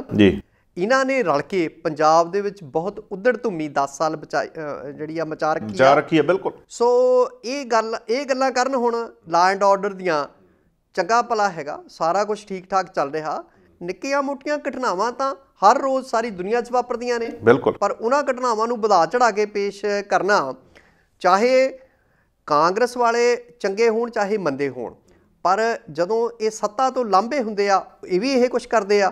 ਉਹ ਕੁਝ ਹੁਣ ਅਕਾਲੀ ਕਰ ਰਹੇ ਆ, ਉਹ ਕੁਝ ਭਾਜਪਾ ਕਰ ਰਹੀ ਹੈ। ਨੇ ਕਿਤੇ ਰਾਸ਼ਟਰਪਤੀ ਰਾਜ ਲਾਗੂ ਕਰਵਾਉਣ ਦੀ ਕੋਸ਼ਿਸ਼ ਤੇ ਨਹੀਂ ਕਰ ਰਹੇ ਦੋ ਬੰਦੇ ਜਿਹੜੇ ਦਿੱਲੀ 'ਚ ਘੁੰਮ ਰਹੇ ਆ? ਕੋਈ ਵੱਡੀ ਗੱਲ ਨਹੀਂ। ਦੇਖੋ ਇਹ ਵੀ ਸੰਭਵ ਆ ਵੀ ਕੱਲ੍ਹ ਨੂੰ ਜਿਹੋ ਜਿਹਾ ਰਵੱਈਆ ਇੱਥੇ ਰਾਜਪਾਲ ਦਾ, ਸਾਡਿਆਂ ਦਾ, ਜਿਹੋ ਜਿਹਾ ਰਵੱਈਆ ਕੇਂਦਰੀ ਹਾਕਮਾਂ ਦਾ ਹੈਗਾ, ਵੀ ਕੱਲ੍ਹ ਨੂੰ ਇਹ ਕੋਈ ਨਾ ਕੋਈ ਬਹਾਨਾ ਇਹ ਆਪ ਹੀ ਕੋਈ ਵੱਡੀ ਘਟਨਾ ਕਰਵਾ ਸਕਦੇ ਆ। ਮੈਨੂੰ ਤਾਂ ਇਹ ਵੀ ਡਰ ਆ ਵੀ ਕੋਈ ਵੱਡੀ ਗੱਲ ਨਹੀਂ ਵੀ ਸਾਡੇ ਕੇਂਦਰ ਦੇ ਹਾਕਮ ਹੀ ਪੰਜਾਬ 'ਚ ਕੁਝ ਕਰਵਾਉਣ ਤੇ ਉਹਦੀ ਆੜ ਦੇ ਵਿੱਚ ਫਿਰ ਇੱਥੇ ਰਾਸ਼ਟਰਪਤੀ ਰਾਜ ਲਾਗੂ ਕਰਨ। ਇਹਨਾਂ ਦਾ ਕੋਈ ਪਤਾ ਨਹੀਂ, ਇਹਨਾਂ ਕੋਲੋਂ ਸਭ ਕੁਝ ਦੀ ਮਾੜੇ ਤੋਂ ਮਾੜੇ ਦੀ ਤੁਸੀਂ ਆਸ ਕਰ ਸਕਦੇ ਹੋ। ਅੱਛਾ, ਇੱਕ ਹੋਰ ਗੱਲ ਜਿਹੜੀ ਚੰਗੀ ਆ, ਉਹ ਮਤਲਬ ਆਪਣੇ ਸਿੰਘੂ ਬਾਰਡਰ ਤੇ ਮੈਂ ਦੇਖੀ ਆ 45 ਫੌਜੀ ਇਹ ਕਹਿ ਕੇ ਛੁੱਟੀ ਲੈ ਕੇ ਆਪਣੀ ਪਲਟਨ 'ਚੋਂ ਆ ਗਏ ਆ ਵੀ ਅਸੀਂ ਮੋਰਚੇ 'ਚ ਭਾਗ ਲੈਣਾ, ਔਨ ਡਿਊਟੀ ਨੇ ਔਰ ਹਥਿਆਰਾਂ ਸਮੇਤ ਆਏ ਨੇ। ਔਰ ਨਾਲ ਉਹਨੇ ਇਹ ਵੀ ਕਹਿ ਦਿੱਤਾ, ਕਹਿੰਦੇ ਅਸੀਂ ਆਪਣੀ ਮਾਤਰ ਭੂਮੀ ਦੀ ਰੱਖਿਆ ਕਰਦੇ ਹਾਂ, ਚਾਹੇ ਉਹ ਬਾਰਡਰ ਤੇ ਹੋਈਏ, ਪਰ ਇੱਥੇ ਅੰਦਰਲੇ ਲੁਟੇਰੇ ਸਾਡੀ ਮਾਂ ਭੂਮੀ ਨੂੰ ਪੈਣ ਲੱਗੇ ਉਹ ਆ, ਇਸ ਕਰਕੇ ਅਸੀਂ ਇਹ ਉਹਨਾਂ ਨੂੰ ਦੱਸ ਕੇ ਛੁੱਟੀ ਲੈ ਕੇ ਆਏ ਹਾਂ। ਔਰ ਬਾਕੀ ਵੀ ਜਿਹੜੇ ਫੌਜੀ ਹੈਗੇ ਨੇ ਉਹ ਵੀ ਤੰਗੜਦੇ ਆ ਵੀ ਸਾਨੂੰ ਵੀ ਜਾਣ ਦਿੱਤਾ ਜਾਵੇ ਤਾਂ ਕਿ ਅਸੀਂ ਆਪਣੇ ਭਰਾਵਾਂ ਨਾਲ, ਆਪਣੇ ਪਿਓਾਂ ਨਾਲ ਜਾ ਕੇ ਉੱਥੇ ਬੈਠੀਏ। ਦੇਖੋ ਤੇਜਪਾਲ ਜੀ, ਇਹ ਗੱਲ ਜਿਹੜੀ ਆ ਇਹ ਬਹੁਤ ਗੰਭੀਰਤਾ ਨਾਲ ਲੈਣ ਵਾਲੀ ਗੱਲ ਆ। ਬਿਲਕੁਲ। ਇਸੇ ਤਰ੍ਹਾਂ ਫਿਰ ਮੁੜ ਕੇ ਬਗਾਵਤਾਂ ਪੈਦਾ ਬਗਾਵਤਾਂ ਹੁੰਦੀਆਂ ਨੇ ਵੀ ਜੇ ਉਹ ਆਏ ਨੇ ਤਾਂ ਹੋਰ ਵੀ ਆਉਣਗੇ, ਜਿਵੇਂ ਉਹ ਕਹਿੰਦੇ ਨੇ। ਤਾਂ ਅਜੇ ਵੀ ਸਰਕਾਰ ਜਿਹੜੀ ਆ ਉਹ ਸੁੱਤੀ ਪਈ ਆ। ਦੇਖੋ ਡਿਸਪਲਿਨਡ ਫੋਰਸ ਹੁੰਦੀ ਆ ਫੌਜ, ਜੇ ਉਹਦੇ ਵਿੱਚ ਇਸ ਹੱਦ ਤੱਕ ਰੋਹ ਪੈਦਾ ਹੋ ਸਕਦਾ ਤੇ ਆਮ ਲੋਕਾਂ 'ਚ ਤਾਂ ਹੋਣਾ ਹੀ ਹੋਣਾ। ਔਰ ਮੈਂ ਤੁਹਾਨੂੰ ਇੱਕ ਗੱਲ ਹੋਰ ਦੱਸਦਾ, ਫੌਜ ਨਾਲ ਜੁੜੀ ਹੋਈ ਗੱਲ ਆ ਪਈ 50ਵਿਆਂ ਦੇ ਲੇਟ 50s ਦੀ ਗੱਲ ਹੈਗੀ ਆ। ਚੰਡੀਗੜ੍ਹ ਦੇ KC ਥੀਏਟਰ 'ਚ ਇੱਕ ਘਟਨਾ ਹੋਈ ਸੀ। ਉਸ ਵੇਲੇ ਪ੍ਰਤਾਪ ਸਿੰਘ ਕੈਰੋ ਹੋਰੀ ਮੁੱਖ ਮੰਤਰੀ ਸੀ। ਬਿਲਕੁਲ। ਤੇ ਉਹਨਾਂ ਦਾ ਵੱਡਾ ਫਰਜ਼ੰਦ ਜਿਹੜਾ ਸੁੱਖ ਨਾਲ ਸੁਰਿੰਦਰ ਸਿੰਘ, ਵੀ ਇੱਕ ਜੋੜਾ ਜਿਹੜਾ ਆ ਫੌਜੀ ਅਫਸਰ ਆਪਣੀ ਵਾਈਫ ਨਾਲ ਉੱਥੇ ਫਿਲਮ ਦੇਖਣ ਆਉਂਦਾ।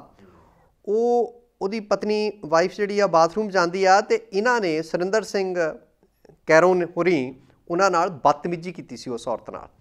ਉਹਨੇ ਜਾ ਕੇ ਆਪਣੇ ਪਤੀ ਨੂੰ ਦੱਸਿਆ, ਅੰਦਰ ਜਿਹੜਾ ਆਫਿਸਰ ਸੀ ਫੌਜ ਦਾ। ਉਹਨੇ ਉਸੇ ਵੇਲੇ ਚੰਡੀ ਮੰਦਰ ਫੋਨ ਕਰਦਾ ਜਿੱਥੇ ਫੌਜ ਬੈਠੀ ਆ ਪੰਚਕੂਲੇ ਦੇ ਨਾਲ ਚੰਡੀਗੜ੍ਹ। ਔਰ ਫਿਲਮ ਖਤਮ ਹੋਣ ਤੋਂ ਪਹਿਲਾਂ ਫੌਜ ਨੇ ਆਣ ਕੇ ਘੇਰਾ ਪਾ ਲਿਆ ਸੀ KC ਥੀਏਟਰ ਨੂੰ ਤੇ ਸਰਦਾਰ ਸੁਰਿੰਦਰ ਸਿੰਘ ਨੂੰ ਜੌਂਗੇ ਨਾਲ ਬੰਨ੍ਹ ਕੇ ਘੜੀਸਿਆ ਗਿਆ ਸੀ 17 ਸੈਕਟਰ ਦੇ ਵਿੱਚ, ਅੰਡਰਵੀਅਰ ਦੇ ਵਿੱਚ। ਬਿਲਕੁਲ। ਠੀਕ ਹੈ। ਤੇ ਉਦੋਂ ਪਾਰਲੀਮੈਂਟ ਦੇ ਵਿੱਚ ਰੌਲਾ ਪਿਆ, ਸੈਸ਼ਨ ਚੱਲ ਰਿਹਾ ਸੀ। ਤਾਂ ਜਨਰਲ ਥਮਈਆ ਸੀਗੇ ਉਸ ਵੇਲੇ ਫੌਜ ਦੇ ਮੁਖੀ। ਉਹ ਕਹਿੰਦੇ ਵੀ ਜੇ ਅਸੀਂ ਆਪਣੀ ਇੱਜ਼ਤ ਨਹੀਂ ਨਾ ਬਚਾ ਸਕਦੇ ਫੌਜ ਵਾਲੇ, ਤਾਂ ਅਸੀਂ ਦੇਸ਼ ਦੀਆਂ ਸਰਹੱਦਾਂ ਦੀ ਰਾਖੀ ਕੀ ਕਰਨੀ ਆ? ਤੇ ਮਾਮਲਾ ਠੱਪ ਹੋ ਗਿਆ ਸੀ। ਸੋ ਅੱਜ ਜੇ ਉੱਥੇ 40 ਜਣੇ ਆਉਂਦੇ ਨੇ, ਉਹ ਦੇਸ਼ ਦੀ ਰੱਖਿਆ ਕਰਨ ਵਾਲੇ ਲੋਕ ਆ ਨਾ, ਉਹ ਕਹਿੰਦੇ ਜੇ ਅੱਜ ਸਾਡੀ ਜ਼ਮੀਨ ਹੀ ਖੁੱਸ ਰਹੀ ਆ, ਜਿੱਥੋਂ ਸਾਡੀ ਰੋਟੀ ਰੋਜ਼ੀ ਚੱਲਣੀ ਆ, ਸਾਡੀ ਮਾਤ ਭੂਮੀ ਜਿਹੜੀ ਆ ਉਹ ਕਾਰਪੋਰੇਟ ਅਦਾਰਿਆਂ ਦੇ ਹੱਥੇ ਚੜ੍ਹ ਰਹੀ ਆ, ਤੇ ਉਹ ਨੌਕਰੀ ਨੂੰ ਨਾਲੋਂ ਇਸ ਗੱਲ ਨੂੰ ਤਰਜੀਹ ਦਿੱਤੀ ਨਾ ਵੀ ਅਸੀਂ ਉਹਨਾਂ ਦਾ ਜਾ ਕੇ ਦੁੱਖ ਮੁੰਡਾਈਏ, ਦਰਦ ਮੁੰਡਾਈਏ। ਤਾਂ ਅੱਜ ਇਹ ਸਾਰੇ ਕੁਛ ਨੂੰ ਧਿਆਨ 'ਚ ਰੱਖਦਿਆਂ ਮੈਨੂੰ ਲੱਗਦਾ ਵੀ ਸਰਕਾਰ ਨੂੰ ਨਾ ਤਵੱਜੋ ਦੇਣੀ ਚਾਹੀਦੀ ਆ ਔਰ ਬਿਨਾਂ ਦੇਰੀ ਇਹ ਮਸਲਾ ਫੌਰੀ ਹੱਲ ਕਰਨਾ ਚਾਹੀਦਾ। ਡਿਪਟੀ ਕਮਾਂਡੈਂਟ ਨੇ GS ਭੁੱਲਰ ਉਹਨਾਂ ਨੇ ਇਹ ਵੀ ਕਿਹਾ, ਕਹਿੰਦੇ ਅਸੀਂ ਇਹ ਵੀ ਖਿਆਲ ਰੱਖਾਂਗੇ ਵੀ ਜਿਹੜੀ ਦਿੱਲੀ ਪੁਲਿਸ ਆ ਉਹ ਜਿੱਦਾਂ ਲੋਕਾਂ ਤੇ ਤਸ਼ੱਦਦ ਕਰ ਰਹੀ ਆ, ਸਾਡੇ ਕਿਸਾਨਾਂ ਨੂੰ ਇਦਾਂ ਨਾ ਦੇਖੇ, ਕਹਿੰਦੇ ਅਸੀਂ ਇਸ ਕਰਕੇ ਆਏ ਆ। ਦਿੱਲੀ ਪੁਲਿਸ ਬਹੁਤ ਕੁਛ ਕਰ ਰਹੀ ਆ। ਤੁਸੀਂ ਦੇਖੋ ਪੰਜਾਬ ਤੋਂ ਹੋਰ ਸੂਬਿਆਂ ਤੋਂ ਗੱਡੀਆਂ ਆਉਂਦੀਆਂ, ਕਿਉਂਕਿ ਉਹ ਸੂਬਾ ਜਦ ਦਿੱਲੀ ਸੂਬਾ ਬਣ ਗਿਆ ਤੇ ਪੁਲਿਸ ਜਿਹੜੀ ਆ ਉਹ ਵੀ ਸੂਬੇ ਦੇ ਅਧੀਨ ਹੋਣੀ ਚਾਹੀਦੀ ਆ। ਗ੍ਰਹਿ ਮੰਤਰੀ ਜਿਹੜਾ ਸੂਬੇ ਦਾ ਆ ਉਹ ਕੇਂਦਰ ਸਰਕਾਰ ਨੇ ਆਪਣੇ ਹੱਥ ਰੱਖੀ ਹੋਈ ਆ। ਪੁਲਿਸ ਏਅਰਪੋਰਟ ਤੋਂ ਨਿਕਲਦਿਆਂ ਨੂੰ ਰੋਕਦੀ ਆ। ਦੇਸ਼ ਦੇ ਜਿਹੜੇ ਹੁਣ ਤਾਂ ਚਲੋ ਬਰੂਹਾਂ ਮੱਲ ਕੇ ਬੈਠੇ ਆ ਲੋਕ, ਜਿੱਥੇ ਵੀ ਬੈਰੀਅਰ ਆਉਂਦਾ ਨਾ ਨਾਲ ਲੱਗਦੇ ਸੂਬਿਆਂ ਦਾ, ਉੱਥੇ ਪਹਿਲਾਂ ਰੋਕਦੀ ਆ। ਇੱਧਰੋਂ ਜਦੋਂ ਗੱਡੀਆਂ ਜਾਂਦੀਆਂ ਨੇ, ਚਾਹੇ ਏਅਰਪੋਰਟ ਨੂੰ ਜਾਣ, ਚਾਹੇ ਉਹ ਨਿੱਜੀ ਕੰਮਾਂ ਕਾਰਾਂ ਨੂੰ ਲੋਕ ਜਾਂਦੇ ਹੋਣ। ਸੋ ਇਹ ਜਿੱਦਾਂ ਤੁਸੀਂ ਕਹਿੰਦੇ ਹੋ ਵੀ ਉਹਨਾਂ ਦਾ ਮਤਲਬ ਬਿਆਨ ਆਇਆ ਵੀ ਅਸੀਂ ਪੁਲਿਸ ਨੂੰ ਤਸ਼ੱਦਦ ਨਹੀਂ ਕਰਨ ਦੇਵਾਂਗੇ ਇਹਨਾਂ ਲੋਕਾਂ 'ਤੇ, ਇਹ ਵੀ ਗੌਲਣ ਵਾਲੀ ਗੱਲ ਹੈਗੀ। ਬਿਲਕੁਲ। ਅੱਛਾ, ਪੁਲਿਸ ਦੀ ਜਦੋਂ ਗੱਲ ਆਉਂਦੀ ਹੈ ਜੀ, ਕੋਟਕਪੂਰਾ ਗੋਲੀकांड ਜਿਹੜਾ ਆਪਣੇ ਬੇਅਦਬੀ ਹੋਈ ਸੀਗੀ ਸਾਹਿਬ ਸ਼੍ਰੀ ਗੁਰੂ ਗ੍ਰੰਥ ਸਾਹਿਬ ਦੀ, ਹਾਂਜੀ, ਉਸ ਤੋਂ ਬਾਅਦ ਗੋਲੀकांड ਹੋਇਆ ਕੋਟਕਪੂਰਾ, ਹਾਂਜੀ ਹਾਂਜੀ, ਉਹਦੇ ਵਿੱਚ ਵੀ ਕਹਿੰਦੇ 2 ਐਸਪੀਜ਼ ਨੂੰ ਸਸਪੈਂਡ ਕੀਤਾ। ਹਾਂਜੀ, ਉਹ 'ਚ ਬਲਜੀਤ ਸਿੰਘ ਸਿੱਧੂ ਹੋਰੀ ਤੇ ਪਰਮਜੀਤ ਪੰਨੂ ਹੋਰਾਂ ਨੂੰ ਮੁਅੱਤਲ ਕਰਕੇ ਤਾਂ ਉਹਨਾਂ ਦਾ ਹੈੱਡਕੁਆਟਰ ਜਿਹੜਾ ਆ ਉਹ ਇਸ ਵੇਲੇ ਚੰਡੀਗੜ੍ਹ ਬਣਾਤਾ ਹੈਗਾ ਜੀ, ਭਈ ਕਿਉਂਕਿ ਇਹਨਾਂ ਦੀ ਸ਼ਮੂਲੀਅਤ ਜਿਹੜੀ ਆ ਉਹ ਪਾਈ ਗਈ ਆ। ਠੀਕ ਆ। ਸੋ ਜਾਂਚ ਅੱਗੇ ਵੱਧ ਰਹੀ ਆ। CBI ਤੋਂ ਜਿਹੜੇ ਦਸਤਾਵੇਜ਼ ਆ ਉਹ ਵੀ ਵਾਪਸ ਆ ਰਹੇ ਆ। ਮਹੀਨੇ ਦਾ ਉਹਨਾਂ ਨੇ ਸਮਾਂ ਲਿਆ ਹੈਗਾ। ਤੇ ਪਹਿਲਾਂ ਹੀ ਜੋ ਪੰਜਾਬ ਸਰਕਾਰ ਚਾਹੁੰਦੀ ਸੀ ਵੀ ਪੰਜਾਬ ਪੁਲਿਸ ਕਰੇਗੀ, CBI ਤੋਂ ਜਾਂਚ ਨਹੀਂ ਕਰਵਾਉਣੀ, ਉਹ ਸੁਣੀ ਗਈ ਆ। ਅੰਤ ਅਮੋਲ ਰਤਨ ਸਿੰਘ ਹੋਰਾਂ ਦੇ ਜਿਹੜੇ ਜਸਟਿਸ ਹਾਈ ਕੋਰਟ ਦੇ ਉਹਨਾਂ ਦੇ ਹੁਕਮ 'ਤੇ ਸਾਰਾ ਕੁਝ ਹੋਇਆ ਹੈਗਾ ਜੀ। ਸੋ ਦੇਖੋ ਹੁਣ ਕੀ ਬਣਦਾ ਹੈਗਾ ਆਉਣ ਵਾਲੇ ਸਮੇਂ 'ਚ ਜੀ। ਸੋ ਅੱਜ ਦੇ ਪ੍ਰੋਗਰਾਮ 'ਚ ਇੰਨਾ ਹੀ। ਅਗਲੇ ਪ੍ਰੋਗਰਾਮ ਤੱਕ ਇਜਾਜ਼ਤ ਦਿਓ। ਸੱਤੀ ਸਾਹਿਬ, ਤੁਹਾਡਾ ਬਹੁਤ ਬਹੁਤ ਧੰਨਵਾਦ। ਸਤਿ ਸ਼੍ਰੀ ਅਕਾਲ ਜੀ। ਸਤਿ ਸ਼੍ਰੀ ਅਕਾਲ ਜੀ।